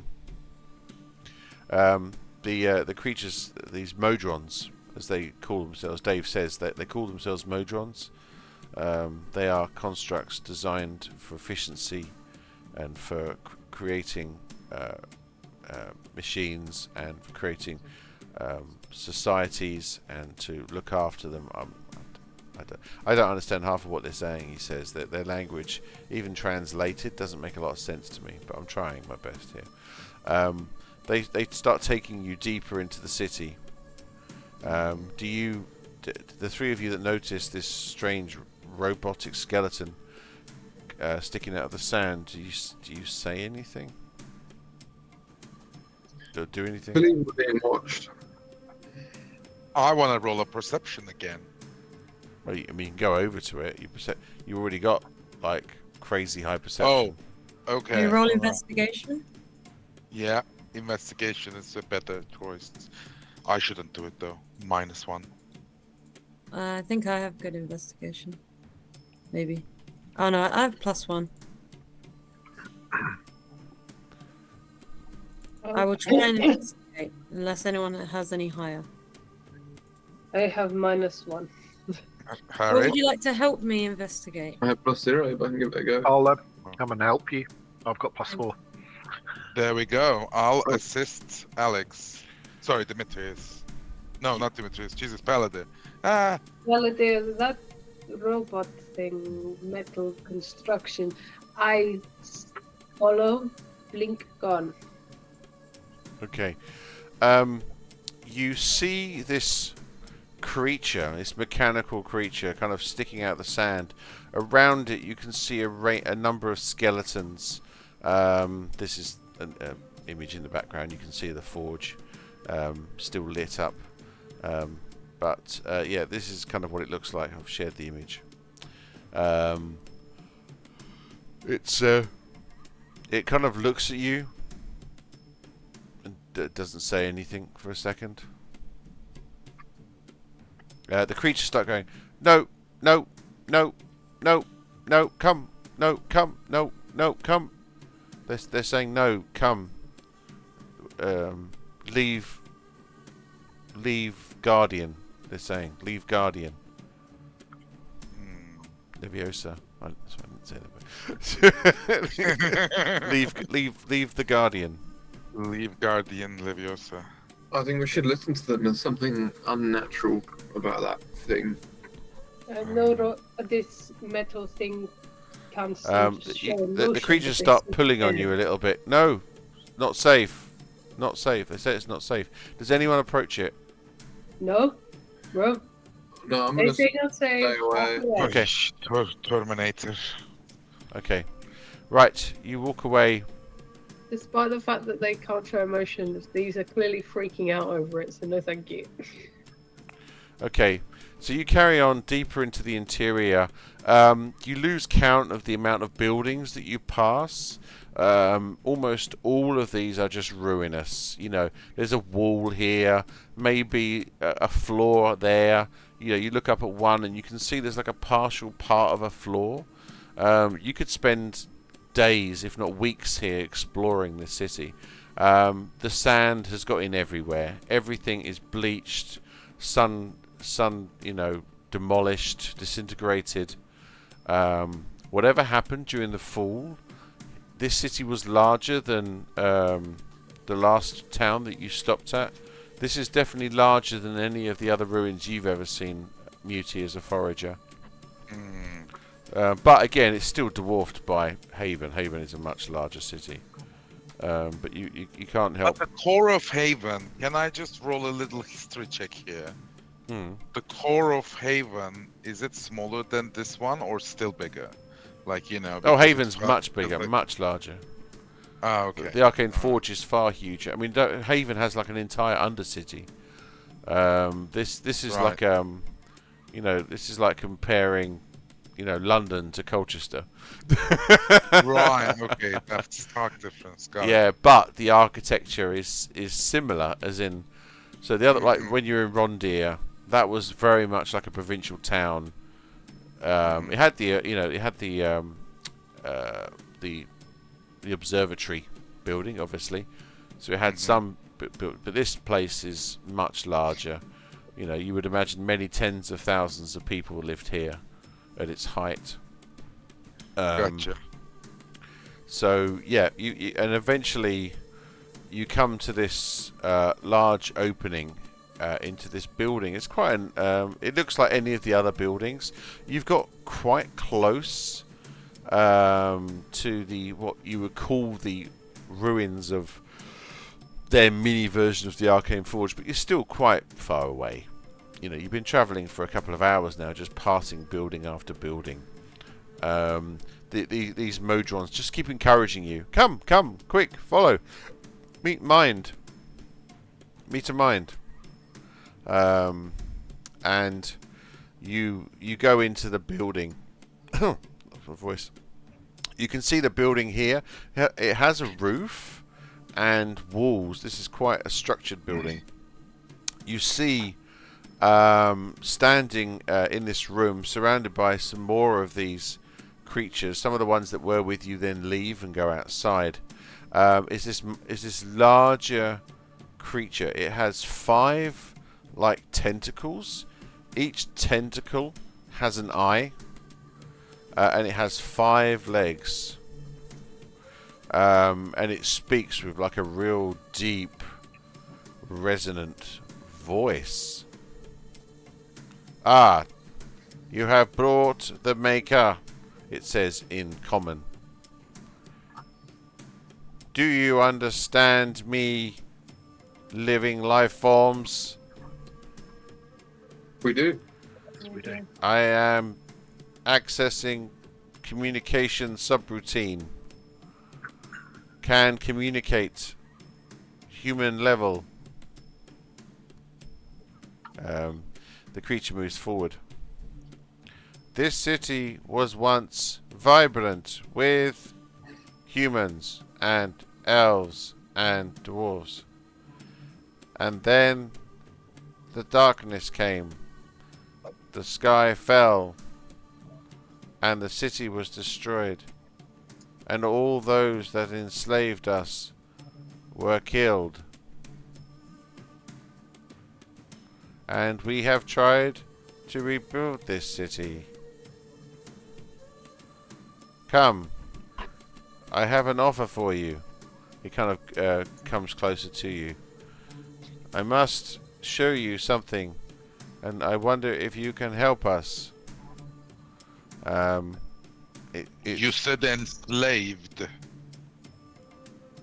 Yes, the humans and elves and dwarves and others were very lazy. We did everything for them. But no more. As it says that, there's a slam of the door, and you see some of the one of these Modrons close the door and nods to the this 5-sided Modron and says 11001101. Dave says, "Oh, that's strange. It said all clear now," and then suddenly this 5-sided creature Shit. rises up and green gas splurges out from underneath. Everyone make initiative rolls. Oh shit. You must be taken alive. The makers must be utilized. Uh-oh. You must be utilized. As this Are 5... even the little things that brought us here turning on us? yes. Little bastards.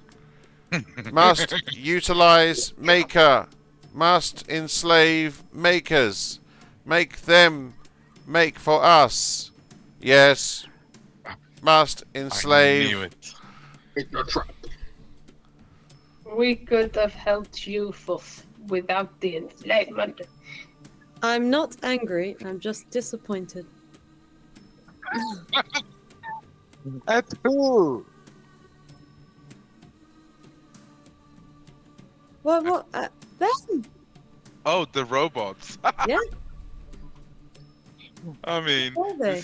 this is an interesting situation to say the least. Fucking robots. Oh, by I the way, will not have myself be taken away by a bunch of gears.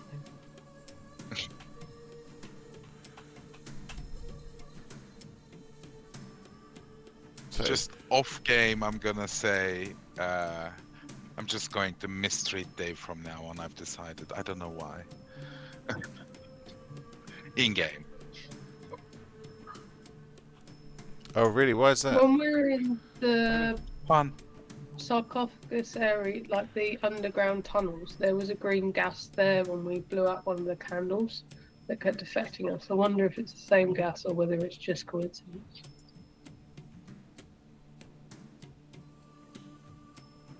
Where is it? Ooh, Nope, it's not that. I don't know. Maybe it is. Just a coincidence. We'll see in a second if we can survive this. I do.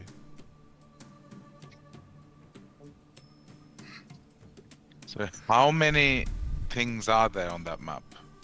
That's You've got 4, 5, 6, 7, 8. 7 plus 1, let's call it. yeah. So Uh-oh. you have these ones which are. You can see that there's these are like the quadrones, the ones the 4-sided ones that you've had that you met before and helped and brought back to life. And then you've got these other ones here with a single eye. They also fly. Yeah. Single Right. eye can fly. I know a lot about Modrons. Ellie, these are the things in the monster manual we were looking at the other day, and you said, "Oh, they look really weird." They're like little robots with eyes and stuff. Oh, They have their own dimension, which makes me wonder. remember the page in the book? Can't remember. Why is the graphic memory activated? Okay. Right, to start with, everybody needs to make a saving throw. Constitution saving throw. Uh-huh. As the paralyzing gas expands out to fill the room. Sorry. Not good. I rolled a natural 20. I rolled a natural 6 plus 2.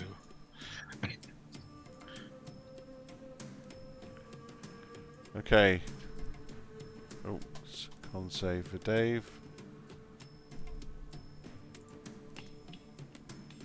Oh dear. Okay, Dave and who's that? Dave It's me. and Muty. I'm just gonna luck it. Sorry, like let's not risk it. I'm just doing it. I also might luck it. 'Cause Dave's kind of myself like advantage. Dave's in the middle of like talking, and then suddenly goes Yeah. and freezes in paralysis. Yes. Are we all inspired? Did Dave inspire us? 21. No, not No, yet. no, He's you been he's been translating. Dave, you shit. I Leader. wasn't listening at the start of every He would have day. given us the Oh, he temporary would. hit points every morning, wouldn't he? Yeah, sorry, I did say in the morning he sung you some songs. Every day now, Dave does the inspiring leadership action. What does that do? Is that the temp HP one? It's a bolstering performance that he can give you after every short or long rest that gives you 8 temporary hit points. Nice. I will take that, thank you. Even though you hate Dave. Fuck Yeah, Dave. but that's Ojo doesn't hate Dave. Muti does. I think we should host a coup. Aku. Aku. Bless you. Aku. Are we inspired or just temporary hit points? No, it just gives you the temporary hit points. Temporary. Right. I'm happy with temporary hit points. Okay, I don't so I would take that as well, yeah. Muti, you lucked it and got a 10.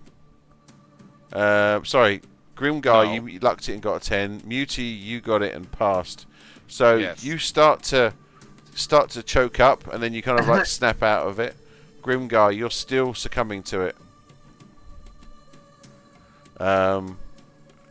Sorry, GG. Paralysis kicks in. Ah! Right, okie dokie. So at the start of the turn, Demetrius. Oh, Demetrius. Has anyone got lesser restoration? Well, I'll Yeah. have you know, Alright, no. I'm thinking about changing my subclass, and when I do, I will have. I I saw your message, Gary, but I don't know. We'll talk about it. yeah, I have lesser restoration. Ah, you do. Never I do. mind that. Guys, we're travelling back. We got to travel back 5 days to the tomb. I'm going to go back in that sarcophagus. I've decided. Yes, I have. Sorry. I'm going to try and attack the big thing that's in front of me. I mean, if you want to change the subclass, now's the time to do it as you've gone to level 5, because that's kind of when everyone's kind of like taking effect. So can you do it now quickly? Which one are you thinking? The shadow one or? No, just the mercy one, which is a support. Huh? But then we don't. We have a warrior. We have a spellcaster. There's 2 spellcasters. Yeah, 3. I'm a hybrid healer. I'm a hybrid healer. Dave's a hybrid healer, and so is Paladin in a way, in a weird Okay, way. I'll keep at it. Okay, I'll shut up. Never mind. Ignore me. Sorry. That's okay. Let's go fight. Let's kick some ass.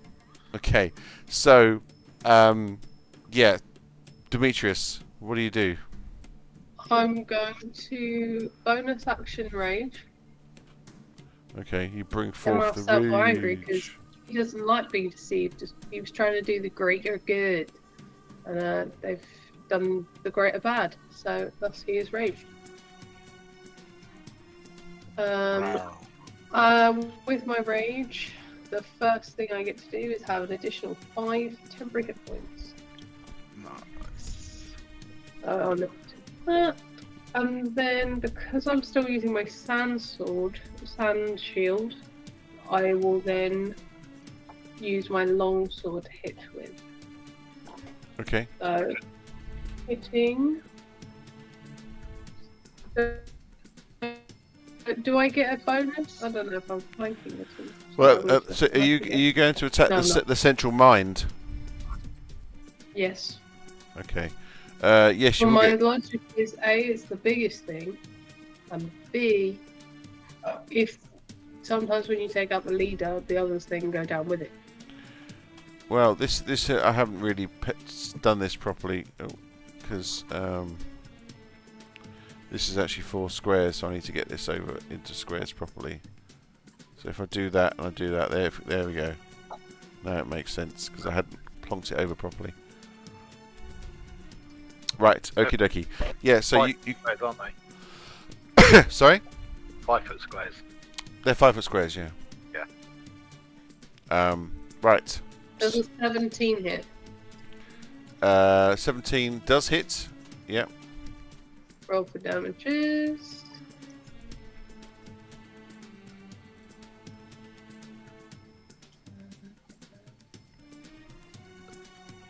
Uh, 10 damage. There's only one hand, so 10 damage. And then because I've activated my rage, just another 2, so it's technically 12 damage. You get 2 And attacks then now, don't because you? you get 2 attacks, I'm going to hit him again with my long sword. Because I did hit him, he is disadvantaged on something or other, so I'll get to that. I'm losing you a bit. There's a 15 hit. 15 does not hit. 15 doesn't hit, okay. What I have got is that because I use my long sword, just trying to see, if I hit a creature with a long sword, that creature has disadvantage on its next attack roll before the start of my next turn. Okay. So there's no save against that, is it? Because it's a weapon action. No. Right. No, it's one of my weapon masteries. Okay. So is that one attack or all attacks? That's both attacks, because one attack hit, one I didn't. Right. You say all attacks. Sorry, I missed what you said. One attack. All attacks. 2. No. The disadvantage, is that on all attacks or sorry, just I the thought you next were just attack? asking me how many attacks I've done. No. It just says the next attack. Alright, okay, so one of the attacks. Right, okay, so Demetrius, you slam twice into this thing with your long sword. It's like metal on metal when you're hitting this thing. It's literally just a large construct with just eyes staring at it from all directions. Muty.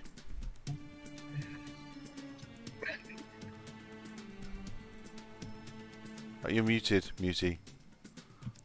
Muted. Muty, yeah, exactly. I'm going to just literally punch through the first little guy in front of me. Yeah, so you've got like a little guy right in front of you, and then kind of adjacent to you, you've got the bigger dude. Actually, do I have to take a step to reach the bigger dude, or do I have reached to the bigger dude? No, you can reach the bigger dude. Your squares are Okay. touching.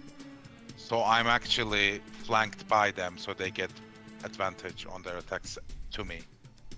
Yeah, you have advantage on your attacks against the large 5-sided creature. They have advantage against us. They're They're swarming us in a weird way. They will do when they have their go. Yeah. Would I have had advantage? 'Cause Okay. it's Austrian. Yeah.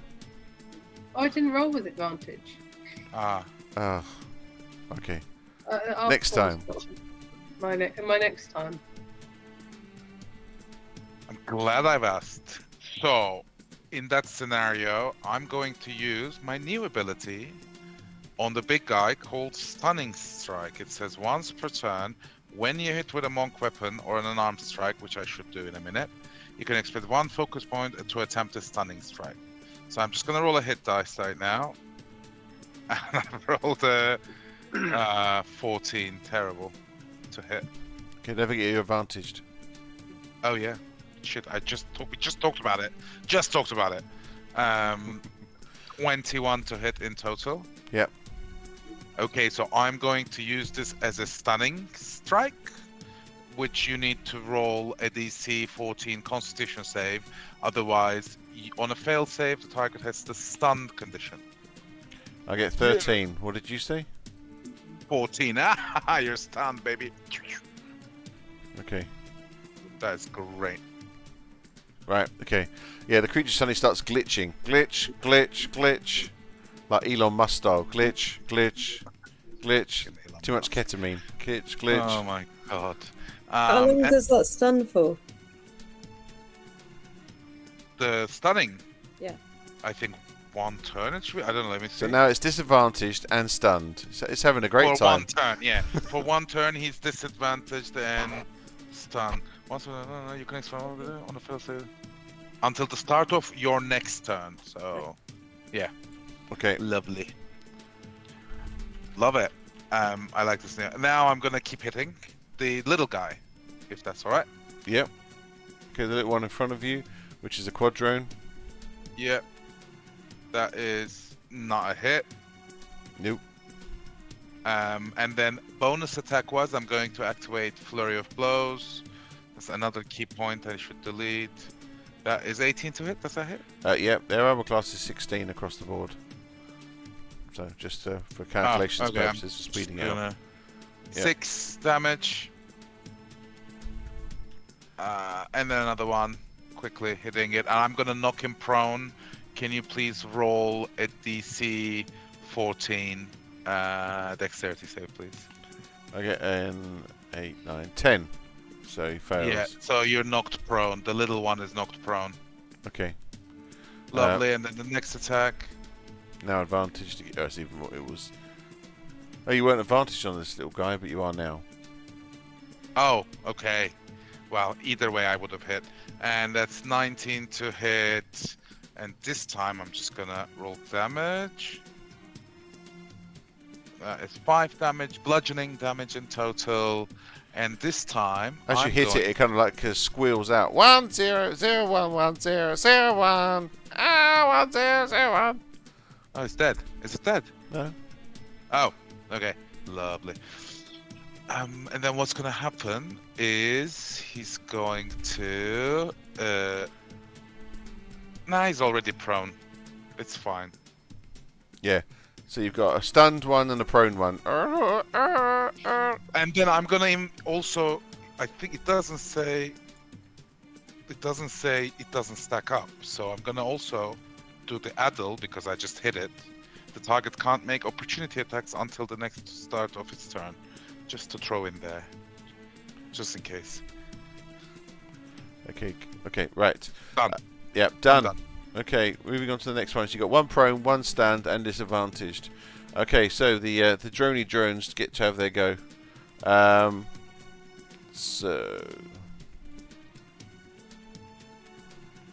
these 3 are going to go onto you. This one's going to go across to here. This one's going to attack Dave. Right, so 3 of these squared ones, the one you helped save back at the camp, go to attack you, Muty. Come at me. Well, that's what they're doing. They give it a go. Ooh. Right. Okay. Oh Christ! Each one of them makes 4 attacks. As all 4 of its legs. Excuse me? Yeah. So 4 attacks each? Yes. Oh, And they're advantaged. my god. Alright, goodbye. Okay, so first attack hits AC 17. Second attack Just bang on, yeah. hits AC 12. That fails. Fail. Third attack hits AC. Oh dear, nothing. Bad roll. 5th attack hits. No, 4th attack. 4th attack hits nat 20. Oh shit. 1 hit, 1 nat 20 so Yep. far. Okay, 5th attack. Yeah. Hits AC 16. Nope. Miss. 6th attack hits AC 20. Oh, it's a nat 20 again. Oh, for fuck's sake. That was 2 on nat s- 20s On and 7. a hit. Yep. Bye guys. Hits AC 23. Yep, that's also 2 hits, 2 crits. So we're on Go on. 8 so far. 4 more to go. Oh, Fuck my life. Hits AC 14. No. If it No. makes you feel any better, I learned Revivify. Oh! Hits AC Nice. 21. Alright, Oh, cancel that as 3 well. hits. Emotionally invested and then crush our dreams. 2 more. We do not listen to Ojo later. Just keep me alive and I can AC keep 2 other 17. That people alive. hits. That's hit 4 hits, 2 crits, for fuck's sake. Last one. Yeah, go on. That's really 89. bad. That Yeah, so they come literally like you've got 12 limbs just flying at you. These things don't attack like they're living creatures. They attack like machines. So each one, basically, just like each one's just like pulsing out with its limbs. It's quite unnerving. Yeah, it is. Trust me. Okay, so I'm going to roll. There's 4 All attacks out that hit. So that is. I'm going to do this the quick way. So that is just 4 of those plus 8. So that's 21 damage from the non-crit. Hold on, I have one reaction that I'm gonna use for one of the crits. How much damage? Sorry, say again. That's 21 damage from the non-crit. So each one only does like a D4 plus 2. Yeah, only. But it kind of like you're just getting punctured. It's almost like you're getting your own medicine back at you because you're normally the one putting out like tons of hits, and now you've been hit 12 times. Ah, bless those temporary hit points, though, I have to say. Great stuff, Dave. Fucking Dave. I can give you more. I can get to my next round. We're okay, we're okay. There's the 2 crits. One of which I'm gonna use a reaction. Okay. Actually, skip that. 2 of those What? hits don't hit. Well, because one of them's stunned. I forgot that you stunned Oh, one of the them. big guy is stunned though. You did Oh no, 12 attack. you just proned him, didn't you? Okay, so he uses half of his that movement to get up. That's fine. Carry on. You do take the 21 damage. Right, Ah. now for the first crit, do you want to deflect the first crit? Yeah, sure. Right, because that's 6 plus so it was 10 damage on the first crit.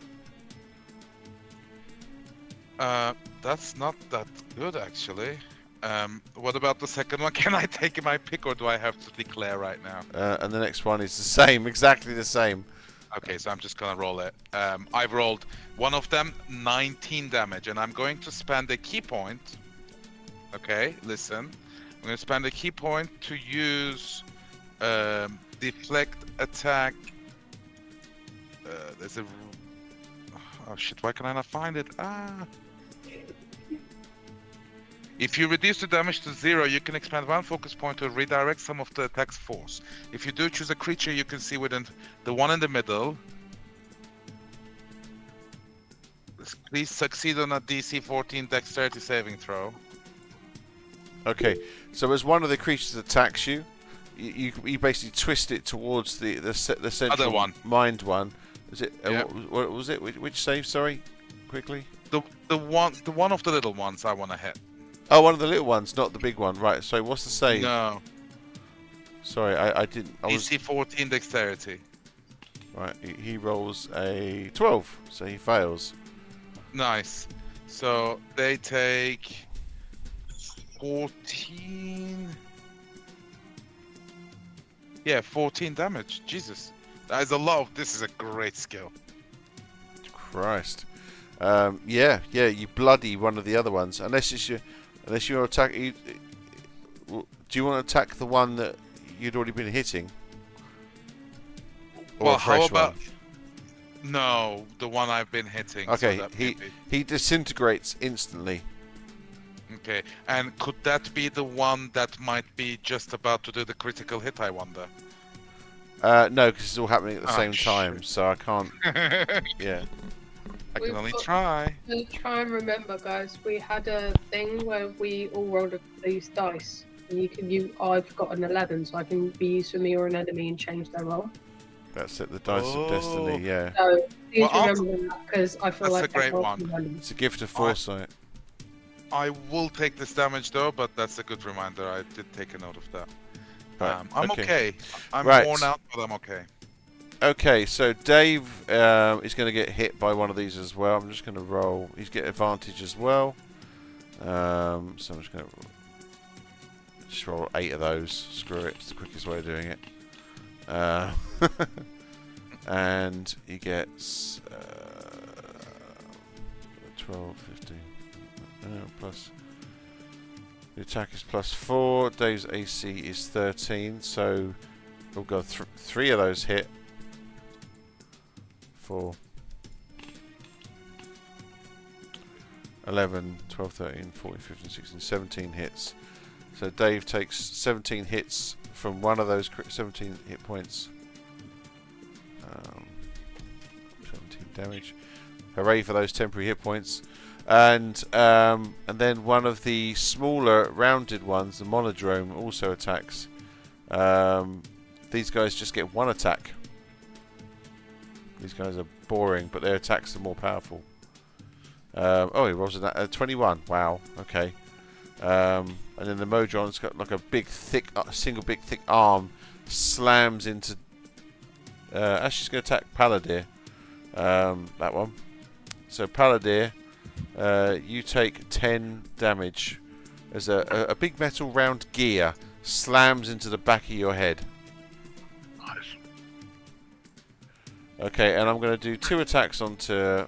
1 attack on Grimgar, 1 attack onto Demetrius. So onto Grimgar, AC 13. Onto Demetrius, AC 18. Do either of those hit? Grimgar, does 13 hit? No, it doesn't. Yeah. Oh no, your AC is 12. Yep. Okay, so it hits and does. Is it not? 7. Is it not? I hate to say it, but is it not a crit because I'm paralyzed? Ouch. Oh, you are paralyzed. I am always fair, even against myself. Well done.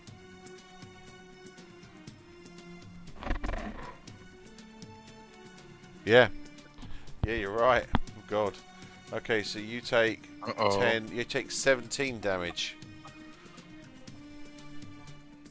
Are you still alive? Oh, I have 61 hit points. I'm chilling. Wow. Okay, cool. Right, okay, and then the central one is going to attack. 5 streaks of electrical bolts shoot out for each appendage of this creature. Which one, sorry? The central one, the big boy. The one that's... He's stunned, isn't he? Oh, fuck. Right, on his go, he's going to save versus stun. What was the save? 14. DC 14. Okay, so at the end of his... But then I thought the fact that you didn't make the save and it's until his next go, Muti's next go. Oh, it was into your next turn, wasn't it? So yeah, right. It tries to, but the lightning shoots out. But then the creature just kind of goes glitch, and the attack fails. Yeah, until start of my next turn. So you are stunned, buddy. Yeah, Palladir. Yeah, these things look quite harmless, but they do not attack. They do not attack a lot. Real quick. Yeah.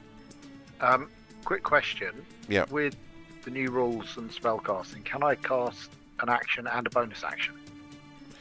You can, but only if one of them is not a leveled spell. So a cantrip. So I can do a leveled spell and a cantrip. Yeah. Wait, Makes what is Odin that cast rule? even better. Okay, so I can cast Lesser Restoration on GG Yeah, and still Eldritch Bolt as as a well. bonus. Which then makes it simple on what my action's going to be. So I'll cast Lesser Restoration on GG then. Okay. Yeah, so your attack with your Eldritch Blast will be disadvantaged because you're in melee. Yep. And I'll go with, I'll hit the one in front of me. I've got 2 Eldritch Blasts, 2 beams now. What? Yeah, I'm level 5 now, mate. So, do I have to cast both at the same time, or can I use one and then do the other one? So the first one's a disadvantage, and then decide on the second one.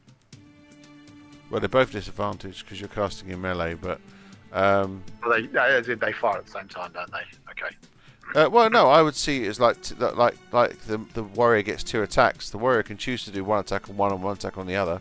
So I can't see why you wouldn't be able to have a chance to choose one. It's not your twins. You're not twin spelling, or even then you could do it. No, you can choose your target. So do your first attack.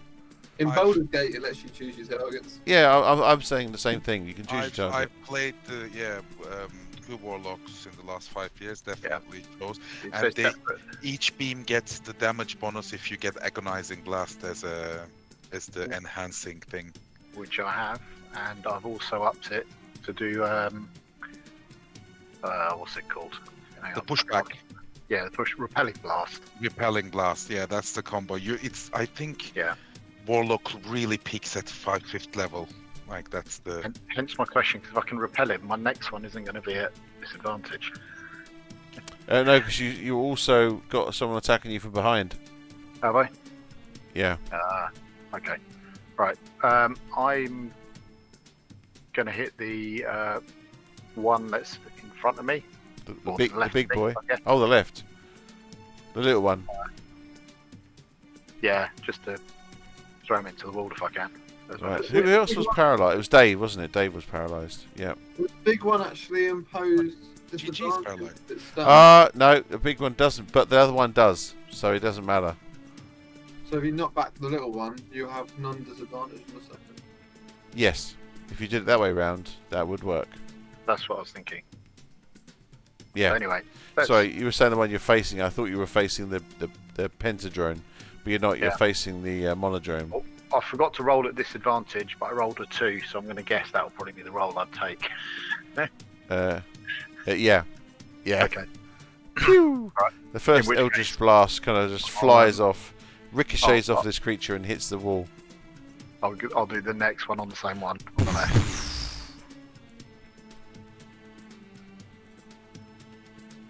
14. Is that disadvantaged? Yeah. Okay, it doesn't hit. AC on a monodrome is 16. No, it's 15. AC is 15 on a monodrome. You need +1. If only you were blessed or had a inspiration.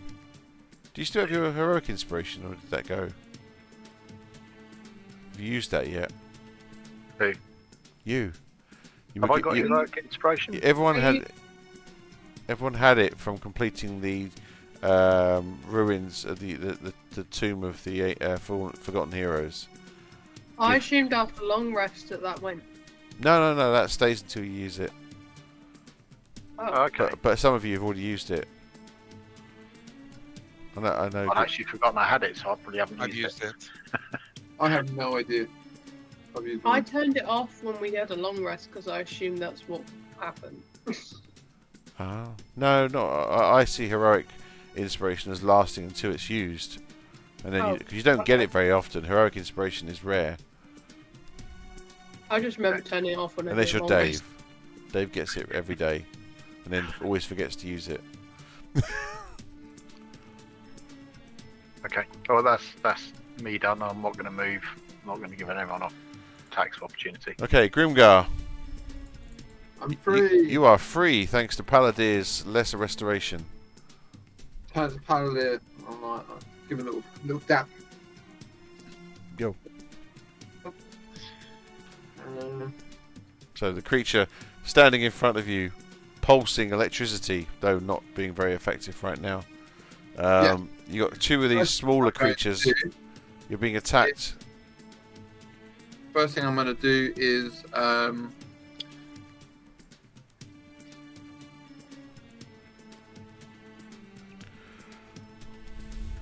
good question. So you're going where the chalice, where the archer. I think we're okay in terms of surviving, and I would wave the archer, but it's not very wise in melee. So and neither is the dragon, neither the chalice. So I'm going to summon a Fae, one of my new level 3 spells, and that Fae, does it have summoning sickness? God. I haven't got my Is this books with me. spell summon Fae? Yeah. Doesn't say anything in the spell.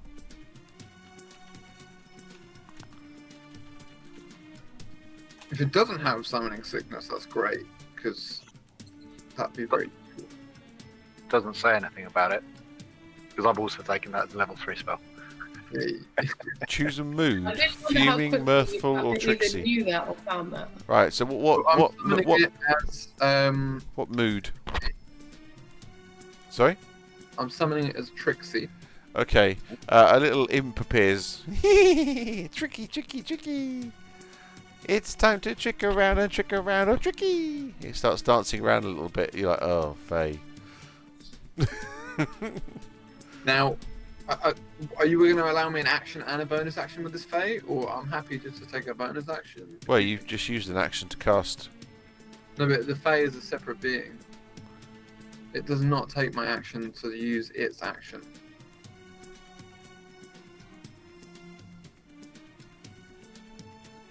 Right. I mean, what does it say in the spell?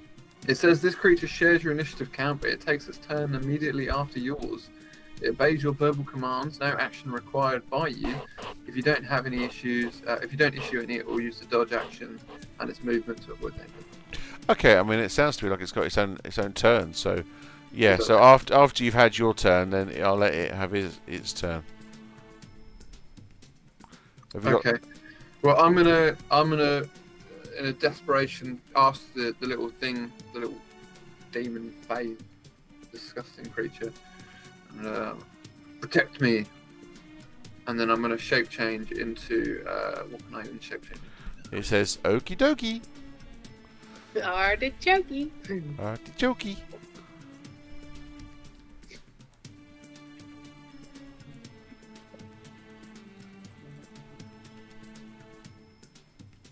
I'm gonna shape change into an ape. Okay. You change into an ape. You kind of, yeah, you were hoping to kind of avoid having to do this as much now since your journey, but you can still do an ape. A long-limbed black ape suddenly Mostly stands. I'm doing it to protect myself because I'm not very good in melee. So what are you going to do? Try and get out of melee, or? Yes, but at this point in time, I'm going to chill, and then I've commanded my Trixie to protect me, so he's going to make an attack immediately Okay. on the one that just attacked me. So let's just say it's summoned in between the two. Or no, we'll say just above. So it's the opposite side of the one that's attacked me. Right. I don't think I have an available stat property. As in roll? No, it won't let me roll through it, so I have to make the rolls. It's flat rolls, isn't it? So I'm going to use Feyblade, which is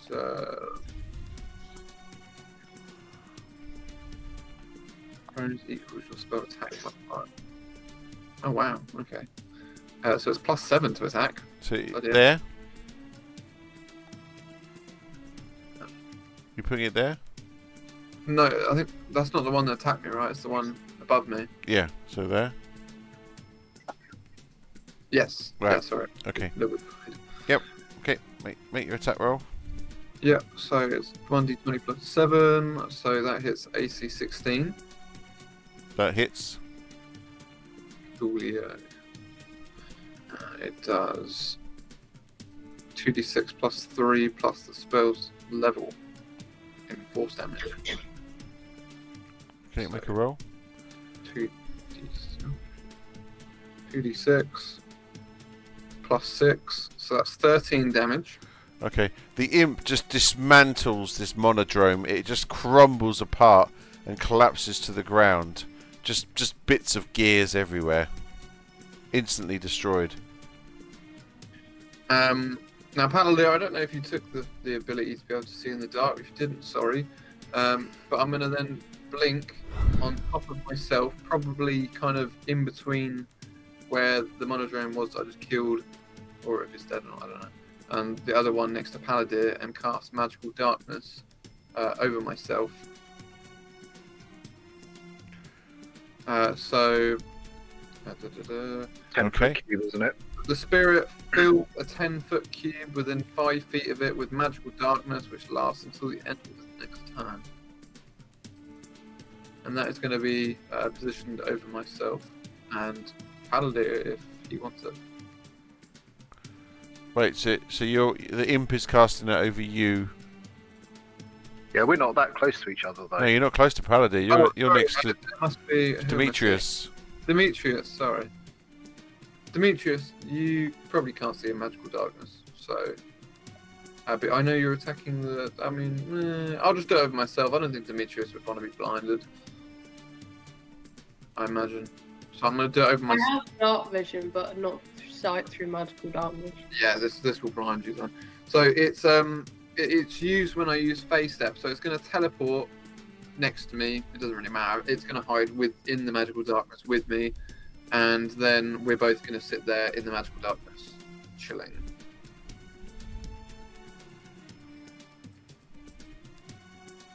Out of sight, out of mind.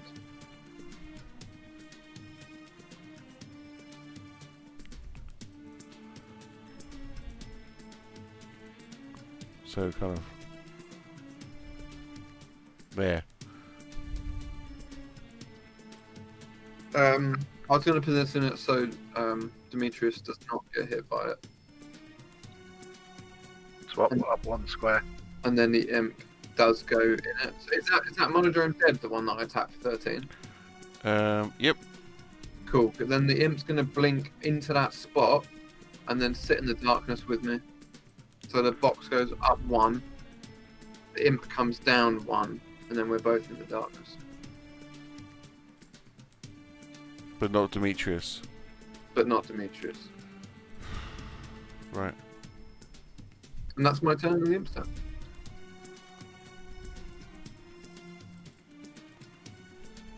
Oh, God's sake. I had it sorted. Oh, it's just bothering me now. I just did that. Right, okay. So, Austrian. Sorry, this combat's going too slow. I need to speed it up. Austrian, you're advantaged, just so you remember. But depending on what you're doing. Well, she can do the advantage, but I'm flanking. Yeah, so the Penadrone Modrone is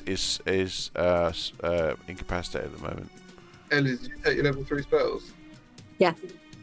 Please say you have lightning bolt. No. Right. So, can you just remind me of the Oh effects? yeah, you could do a massive line of lightning bolt.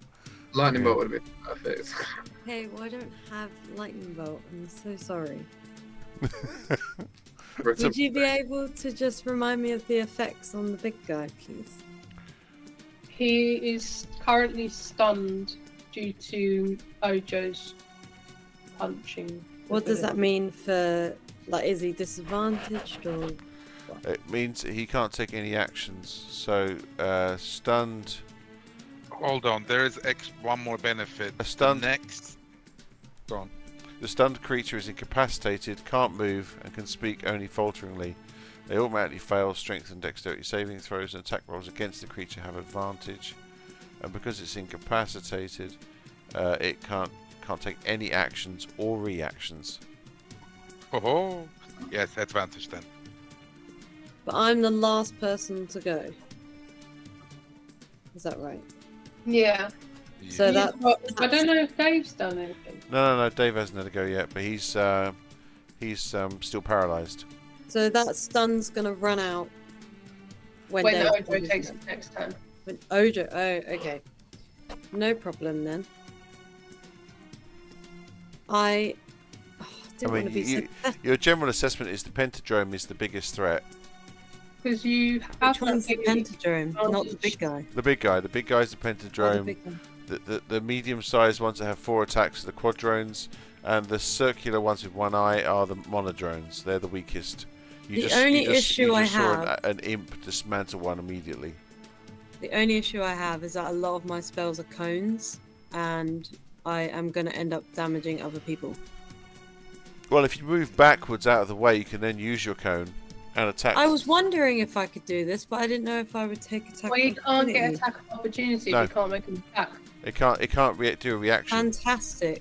Let's move back so I don't damage people. Okay, so if you move back to where you can do a cone.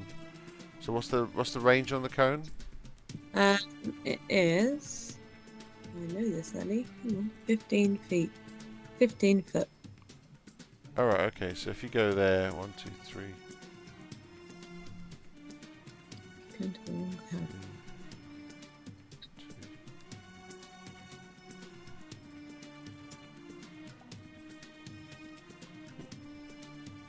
Okay, I'll say there's a way that you can do it to get these 3 here in your cone. Oh. 3. Perfect. Yep. Okay, then we are going to... We are going to... twin spell. Let's twin spell it. Why not? Let's do that. I don't know if you can... What are you doing, Burning Hands? Oh, we can't twin spell Can't that one. twin spell Burning Hands. That's fine. Is there a thing that you do? Because I know that you're not advantage. You're advantage on the big five, but you had a thing that makes advantage for everything. Yeah, but oh, okay. So I can still do Tides of Chaos. Yeah, so obviously Burning Hands doesn't do an really attack roll as such. Anyone inside of its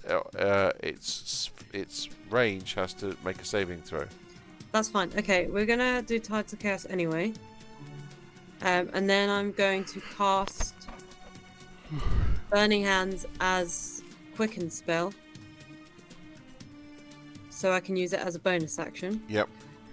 So I need that save being made, please, of 13. So, I mean, the big one's going to automatically fail its dex saving throw anyway, so Yeah. it can't get out of the way. That stun thing is absolutely ruining it. Okay, so Burning Hands will do. Okay. 13 damage. Okay, so the big one in the center takes 13 damage. The two quadrones will both make saving throws. Oh, no, please forgive me, sorry. I was meant to cast it at 2nd level. Do apologise. So, forget that damage. I can't. I've already done it now. You've done it at Damn it. 1st level. Sorry. Too far down the road. But this has ruined my Tides of Chaos now. Oh, I had it all planned out.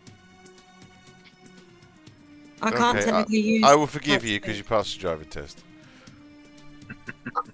Okay, thank you.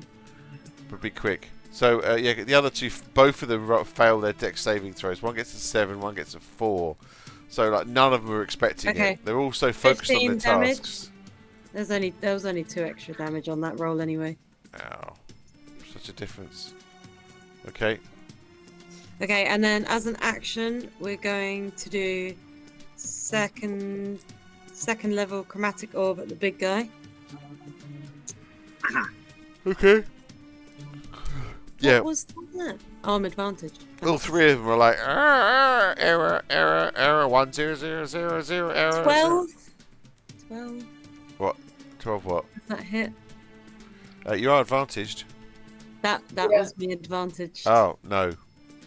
Okay, well it doesn't matter because I have used Tides of Chaos and I've used a sorcery spell, it means I automatically get to roll on the Wild Magic Surge table. And that's all I was excited about. Oh, you get... Okay, because you got to make 2 wild magic rolls for the 2 spells as well. Yeah, I already rolled 1, so I'll just roll the other one. 1 was an 11. I rolled a 6. But I get to automatically roll on it anyway. So let's do it. Oh, you're going to roll a percentile? Yeah. Oh, at last. A 1! A 1? A 1. Uh-oh. I have the table up. Do you want me to read it out? Please, because I haven't got it. I've actually forgotten to get my books out today. I'm really not... Okay. I failed you. Roll on this table at the start of each of your turns for the next minute, ignoring this result on the subsequent rolls. Oh, shit. Oh. Yeah, you see Austrian go back and starts to sort of do the craziness starts coming out of her eyes. Lightning ripples across her body. Flame shoots from her hands. Chromatic orbs fire out. And then suddenly, like rifts in the magic just start opening up. And all sorts of crazy things start happening, as we'll find out. Even if the combat finishes, you've now got 10 rounds of wild magic. Holy Okay, crap. I'll keep a mark of how many rounds. You we've might not got. survive this. It's gonna be fun. Right, okay. So Dave isn't going to do anything, but at the end of his turn, he's going to make another save. Go on, Dave.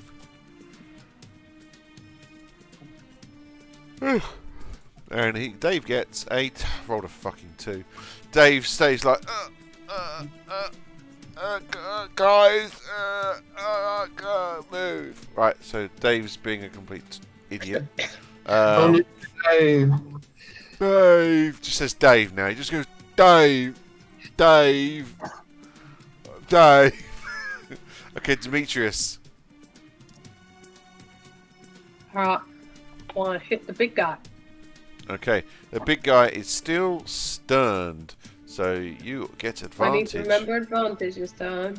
Yeah, and you. Oh, actually, before I hit him, start of my turn. I need to remember it's the start of my turn. I do get to give 2d6 temporary hit points to someone within 10 feet. So, Muty. Me. Muty, you're already on my radar, don't you worry. Boost me up, guys. Right. Ooh, that's a good roll. I'll take that. That was bloody I amazing rolled roll. 2 6s.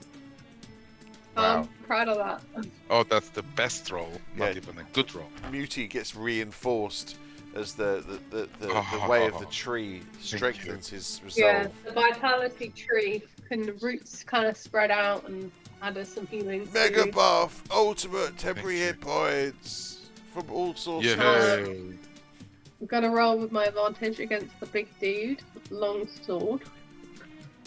So this is the big dude. Oh my god, I rolled a nat 20! Well, I mean, you automatically, Wow. I hate to say it, but you automatically crit anyway. But Got a nat 20. I kind of, my instinct went funny. okay, Can this be a So double that crit? is- Because- yeah, and attack again. Well, I haven't rolled damages yet, so I need to Doesn't roll matter. the. Right, the other attack. Let's make it dramatic. Okay. Oh, it's dying. Yeah, pretty much. Kill it. Sorry, my internet's going crap today. AC 25. Yeah, Oh, which is also a crit. So you do double crit, 2 critical hits. Let's stack up the damage and see if you can get it over the line. Because I think you're going to. Okay. So if I roll crit damage, So you get your max damage twice, plus then 2 rolled damage. so that's 8 plus 6, which is 14. So that's 28. So 28 damage twice, 56. Oh, Oh yeah, sorry, I doubled that. You just doubled So it. Doubled 28, it. sorry. That's it. And then my brain, you said 28, and my brain just went 56. You're just showing off your quick maths. But So yeah, 28. and then I do- rolled 2 that Yeah. Roll that one.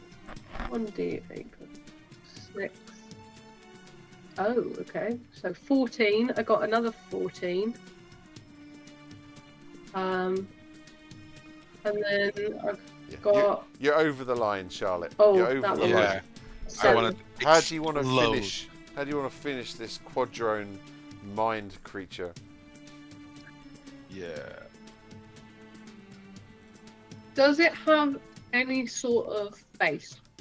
No. So basically, it's imagine it's like 6 metal tentacles coming out from a center point. Each tentacle has an eye on it, and it has 6 legs. Sorry, 5 tentacles, 5 legs. It's just in a big circle around it. So it has eyes in all directions. Impossibly confusing creature. I'm just gonna work out which one's looking at me because I'm just like. But I've got a long sword, so I'd like to just plunge it as deep as I can into its framework in the hope that it will Okay. kind of, As the as I've seen it glitch, Yeah. it might like surge it. as you stab it in the Funny enough. center, that all of the tentacles just suddenly go, and then it just crumbles to the floor. Gears start falling out of it, and it just disintegrates before your eyes. You're dead. So you got any bonus actions? I think my bonus action technically is all about my range, so I don't think I have any other stuff I can do. Just gonna double check.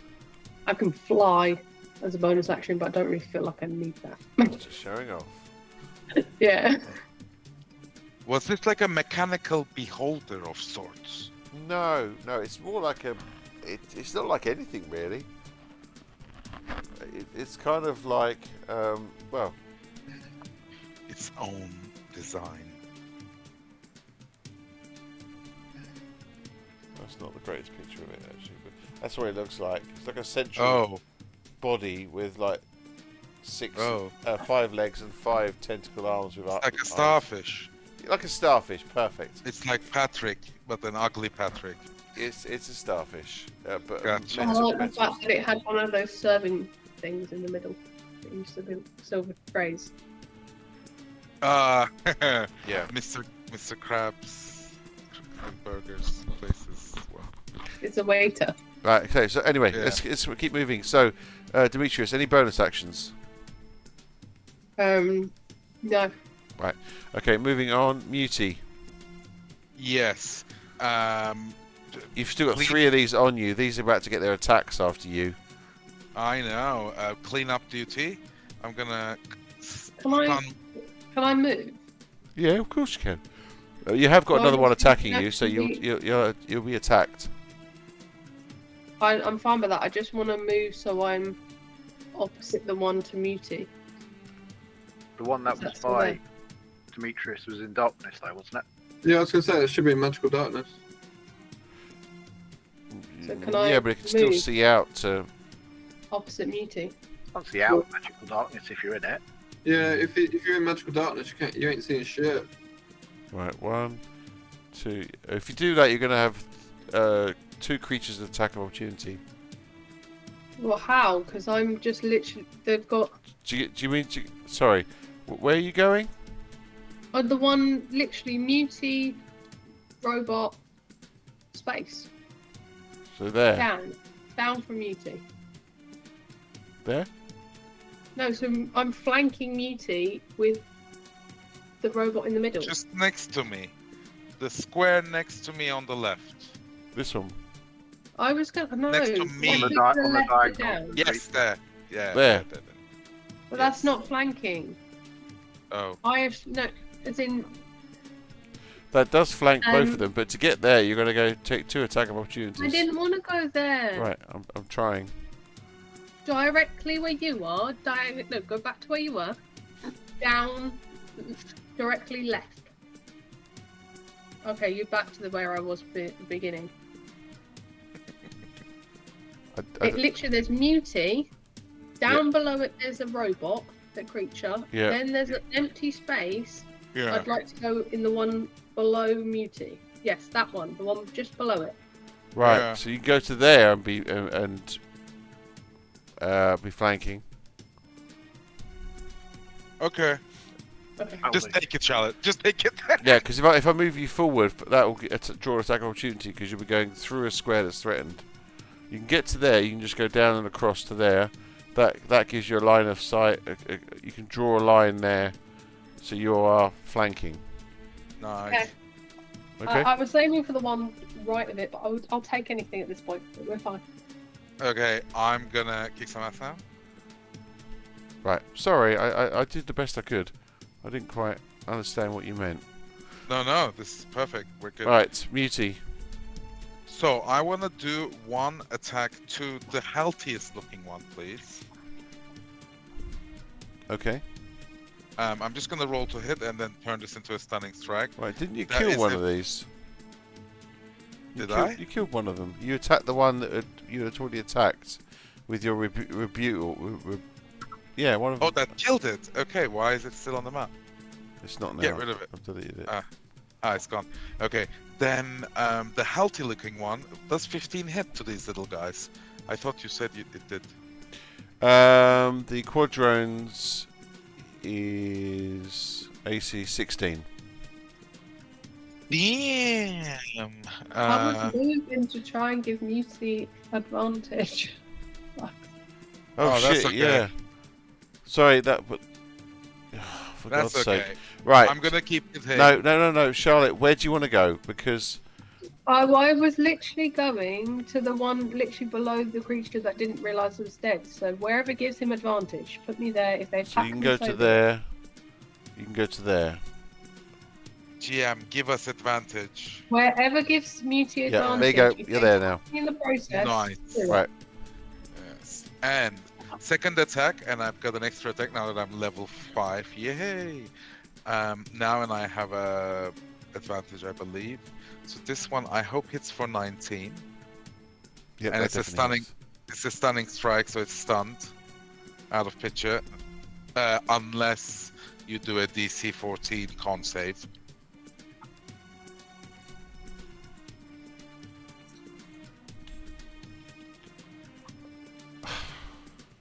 Which Fuck it. Alright. Yeah, you kind of, and then this one starts sparking error as well. Yep. So that one's now stunned. And the other one gets just a bonus attack, 1 unarmed strike, because I So need to how keep much my damage did you do? focused. No damage yet. Oh, you did it. You did it as a stunning only strike. Yeah. Exactly. And the next one doesn't hit. So that's it. I've just stunned one guy, unfortunately. That was an unfortunate turn for me. Right. Okay. Moving on. The drones attack you, everybody. So 4 attacks onto Muti, not 8 because unstunned.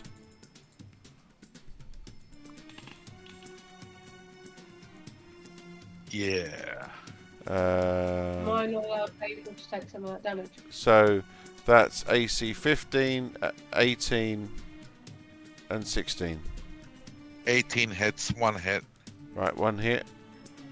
Okay, so that's 6 damage. 6 force damage. I'm gonna react to deflect without expanding any. Okay, you're going to do that to the stunned one, I'm assuming. No, I'm not gonna redirect it. Oh, sorry. Right. I'm just gonna parry it basically. Right. Okay, so you take no damage. Right. Yeah. So we've got the one that's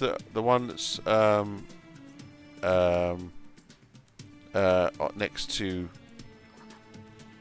Grimgar in the darkness gets disadvantage on his attack roll because it is dark. Yeah, Gary, one question. Yeah. Do they have bludgeoning, piercings, or slashing damage? Yes, they do. No, this is force damage. Force damage. I'll take that 6 damage. Thank you. Okay. Right. Cool. Okay, so this monodrome is going to attack Grimgar. Disadvantaged. It's AC 9. Okay, it doesn't do anything. And then one's going to go on to Paladir.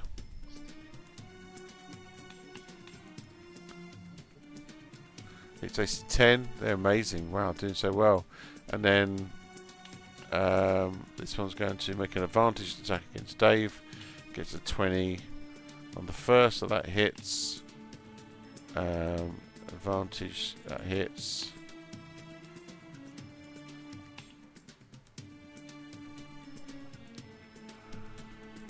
Their leader's dead. They're in disarray. That hits. Okay, all 4 of them hit. And because Dave is incapacitated still, Uh-oh.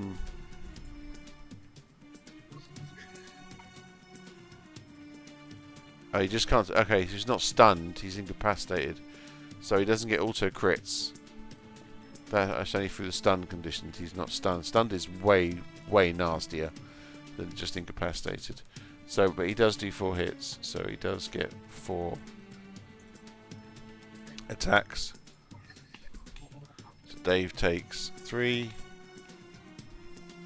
8, 12, 16 damage.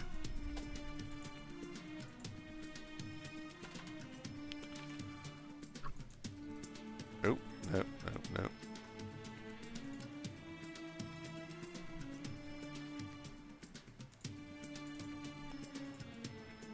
I think Dave's on 2 hit points. Oof. Yeah, Dave just is basically just stumbling around. Not looking good at all. Okay, Dave, we got you. Right, that's there goes out of the way. Palladir. So you've still got one behind you. That one's still clinging on. Yep. I'm going to have to try and hit it with Eldritch Blast. Okay. Trying to push it back. Yep. Disadvantage still, unfortunately. I rolled it normally, but got 5. Yeah, no, that doesn't hit. I mean, you could choose to disengage, take an attack of opportunity, and then you get to attack with attack normally because there's no one else around you now. So you could just like step back.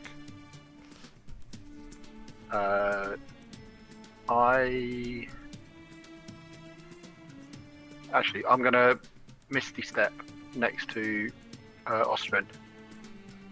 I should have thought and done that first, but never mind. Okay. Yeah. Okay, you kind of like we'll just say let's start your thing again. You misty step over. Misty Step over there. Okay, now you can attack with impunity.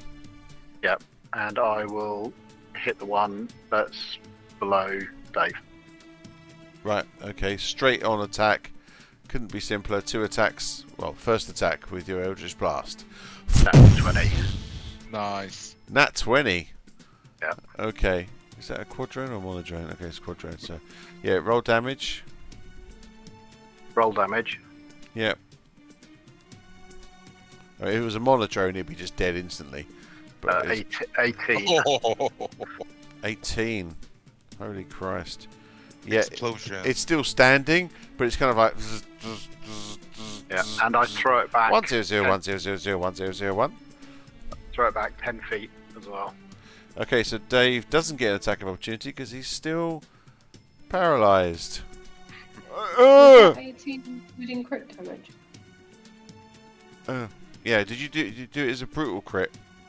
Oh no, I didn't. I just rolled. Ah, no, we did brutal crit. So remember, it's max damage plus a dice roll. So if the dice roll was 18, plus now add on the crit. The what? max damage. No. I think Damage. he rolled double damage. It needs to be changed to be so. Right. So what's the damage? No. That wasn't. That was just.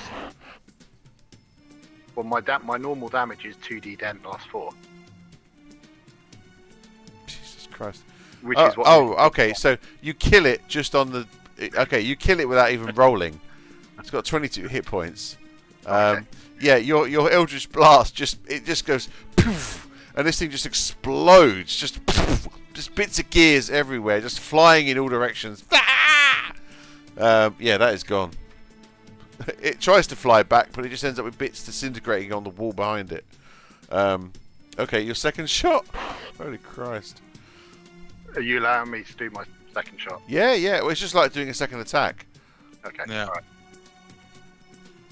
Jesus Christ, Warlocks suddenly step up at 5th level, don't they? Rolled a 5. All or nothing. Okay. Yeah, it just flies and just explodes into the wall. Absolutely devastating damage. So you missed your step as a bonus action, so that's you done. Yep.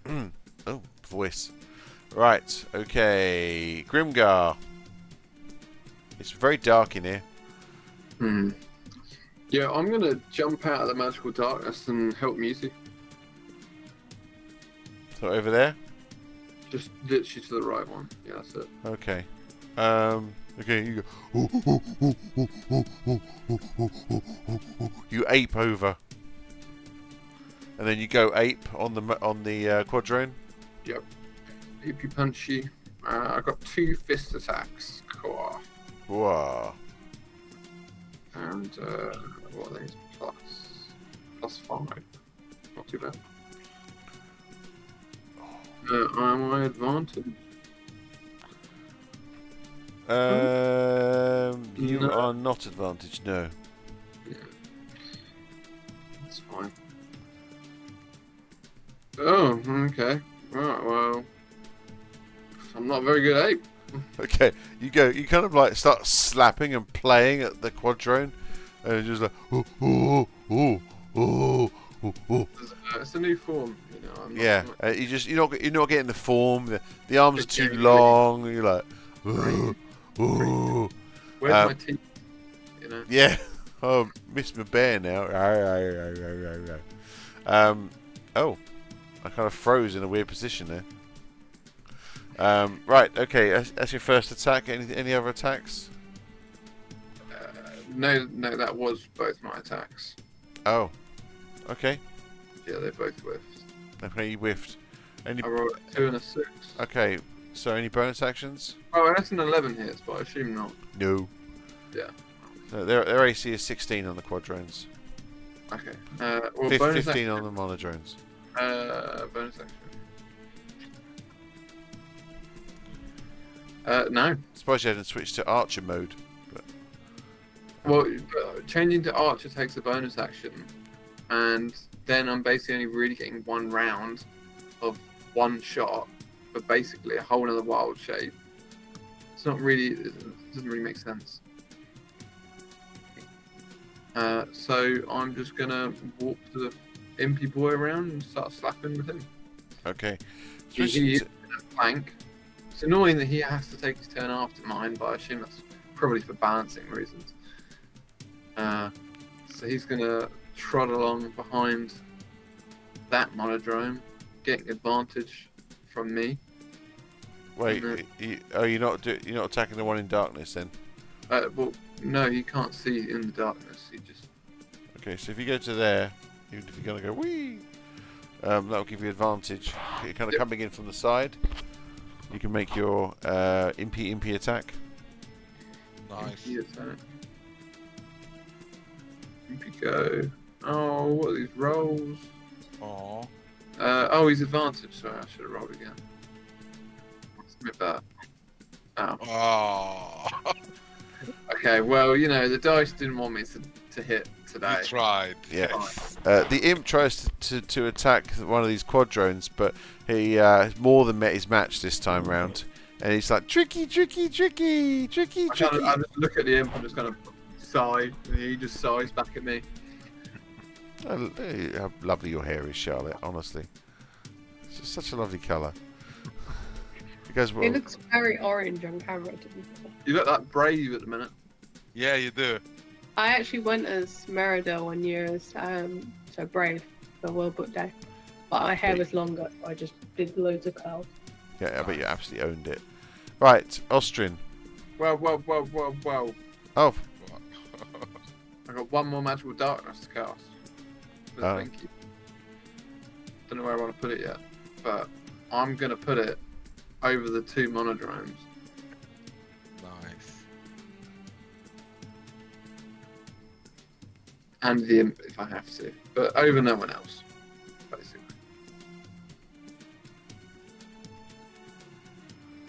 don't understand what this is doing.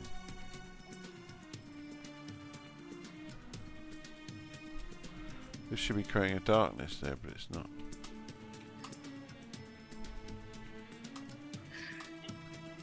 So like that? Yep. Right, okay. Moving on, Austrian. So you can't see the two quadrones up the top. It's pitch black. All you can see is one monodrome left. Everything else is in darkness at the moment. No, sorry, the old darkness dissipates. Oh, does it? I was about to say that's so helpful, but now Okay. that it's done that, Yeah, no, there is one. Just kind of like, oh, suddenly kind of like, oh, error. Oh, vision. These ones are the easier ones. would you prefer if I did the surge table at the end of my turn or at the start? What did it say? Doesn't specifically say. It just says I have to roll it. Okay, we'll do it at the Every- beginning because that could affect the rest of your turn. Because you're literally like an unearthed wire right now. And Paladin's put himself next to it. Damn it! Why did I miss this bit there? Okay, 57. okay. So Let's that's have a one. look. That's one turn. Hold on, I'll make a note of that. One. Oh, I've got a note down. fun. Oh no. No, that's not bad. For the next minute, any flammable object you touch that isn't being worn or carried by another creature bursts into flames. Oh, Okay. So, Yeah. I mean, the detritus on the floor is all very flammable. It's very dried out bits of wood. okay, so don't touch the floor. Yeah. In fact, actually, in a complete aside, you've never seen so much wood, because wood is really precious in the Haven for burning, because there's no trees Definitely around, Don't touch the floor. and any wooden buildings in Haven were replaced centuries ago. So to see like all this wood is quite startling. By touch, So- we clarify. That's with my hands. I not literally my was about to feet. ask this. With spells or with This is hands? not clothes that you're wearing, and you're wearing your boots, Yeah. and you therefore It'll you're be your hands or your face, Right, okay. Skin. your That's fine. exposed skin. Yeah. Right. Okay. So what are you going to do then, Austrian? Touch the floor. just lie down. Okay, I'm gonna move forward. You got literally, Paladin. You can see there's like rivets of fire, kind of all like pulsating around her hands as she like surges. Oh, it's No, just Austrian. Phew, I thought we all now just can't touch the floor. No, just Austrian. Okay, I'm gonna I'd move. work on the basis. There's um, probably a lot of dust, so as it's hitting her face, it's all sparkling at the moment. Yeah. Oh. I'm Dust. gonna move a square or 2 squares to the left. And then jump to the right.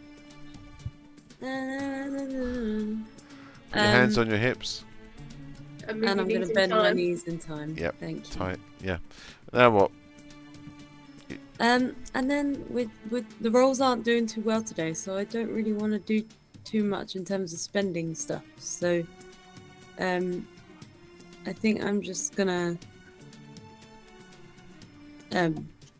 chromatic orbit. Okay. Make your attack roll. Is this thing that powerful? it's not bad. You've seen these It's the medium quadrones one. getting disintegrated by an imp. Okay, then let's do second level. I ain't wasting a third level on this. Advantaged? Am I still advantaged? No. Oh. Did she not? Does Tides of Chaos not good at that? I gotta be honest, Yeah. you kill this thing with a first level spell. These monodrones are weak as anything. They just got a mighty punch. They're like a glass cannon. Well, I can lucky, or I don't know if I have to claim that I'm doing Tides of Chaos beforehand, before I roll. So Yeah, you kind of do. You can use lucky though, okay, I'll lucky it instead. and then you have to make another roll. Wild magic table says. 22. Nice. Okay, that hits. Yay! Obviously, I'm aiming for the one right. At the back. Yeah. The big one. But yes, they're all the same size, but this one's eaten more gears than the others. 21 damage. Okay, the thing literally explodes. You kind of your chromatic orb. I'm assuming thunder damage. Yeah. It kind of go. I mean, like a depth charge, just literally just disintegrates. Make a wild magic check. I got 12. Okay. Right, is that you done? Yep. Okay, Dave. Come on, Dave, make that save. make another saving throw. Make that save. It's got like +1 con. Oh, for fuck's sake! I rolled a 2 again. Dave, like, Yeah. oh, like, he's got dribble just coming out of his mouth now. Dave, Dave. Poor Dave. Dave, that save. Right, Demetrius. Save the Dave. Yeah. So the quadrone you were fighting has now just disappeared into darkness. So you're going to be disadvantaged attacking against it now.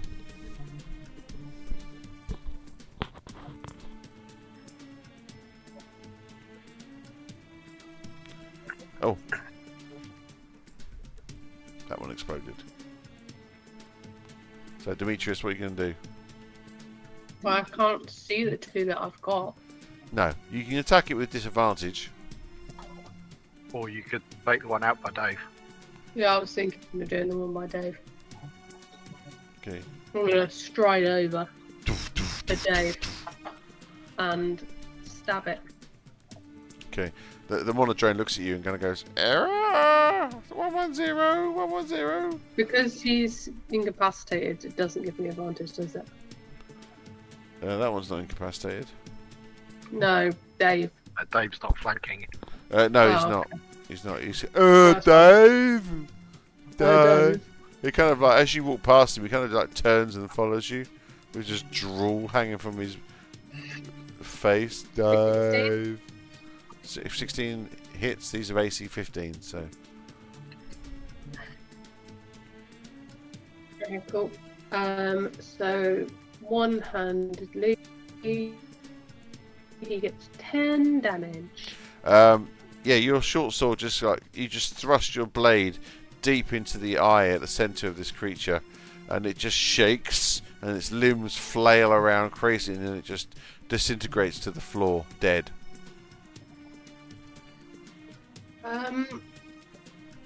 I'm assuming it's only lesser restoration that's going to help Dave, and not any form of healing. Yeah, that's right. Because the healing gets rid, less restoration gets rid of the condition. I should have done it at the beginning of my turn. So the start of my turn, because I can't. Annoyingly, I would have given it to Dave. Otherwise, but it's not. You can't give the 2d6 randomly. It has to be the start of your turn. So Palladir, I was where I was. I'm going to give you 2d6 temporary hit points. Cool. So you're going to have 9 temporary hit points. Okay, so at this point you've only got 2 of these quadrones left. I have another action. Well, I have an action left, so I go into 5, 10, 15, 20. I have 40 feet of movement. Can I just go back to where I was and hit with disadvantage? Yeah. I think we should all just circle this Oh. darkness and wail on it. Well, actually, you're advantaged, but from Muti. But so actually, you're just a flat roll, cancelling out the disadvantage. I will roll then. Does a 14 hit? No. Oh, that's my other turn.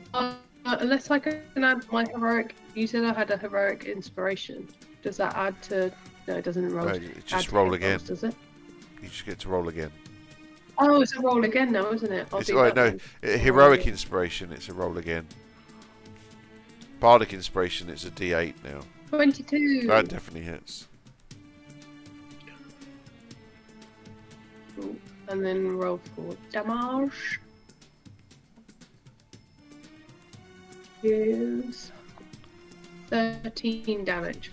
Okay. I think this one was already damaged. I've got it down here. So it disintegrates into bits. You're not sure. You don't really see what happens, but just that your imagination is filled with visions of the quadrone just disintegrating. Right, Muti. Yes. You think the one in front of you is just disintegrated? You're not sure. You do have advantage if you want to attack the other one that's left, because it's kind of Yeah, I'm surrounded on just 3 gonna go sides. attack the other one, and just a heads up, it's midnight over here, so Yep, we're Yeah, on no, my- it's really late here. we're on the last on my baddie. last bits. So, do I have advantage? I'm just gonna start kicking some ass. You have a flat attack because your advantage negates the disadvantage. Oh, let me roll that again. Sorry. Flat attack. That's 16. 23 to hit. That hits. 11 damage, bludgeoning. Okay, yep. It's starting to fizz and pop and whiz. Another one. 20 to hit, 9 damage. Okay, your second hit smashes into it, and this time you can feel the fist go straight through the central eye of the quadrone.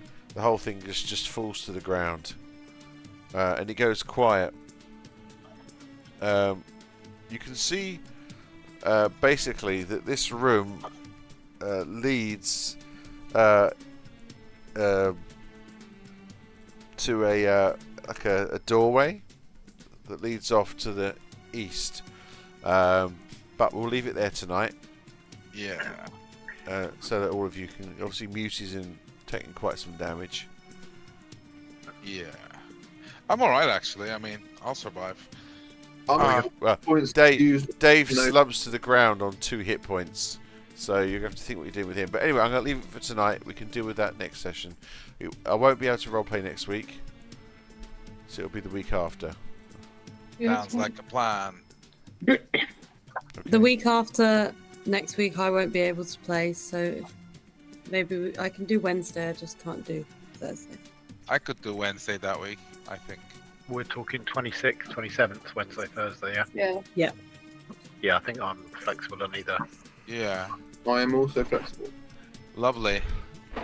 Yeah, Wednesday probably be better for you, Harry, because you've got MegaCon Birmingham. Yeah, Wednesday actually works a lot better. Nice. Should we Oh, lock in okay, 26th? Yeah, let me put it on the calendar actually so that we know it. Can someone write it in the Facebook group so we all remember? Right. Okay, Yeah. guys. Well, thank you. I hope you Thank enjoyed you. your dream Thanks, sequence Gary. and stuff. It Yeah. was great. Cool. All right. Speak to you soon. Take care. Bye. Bye.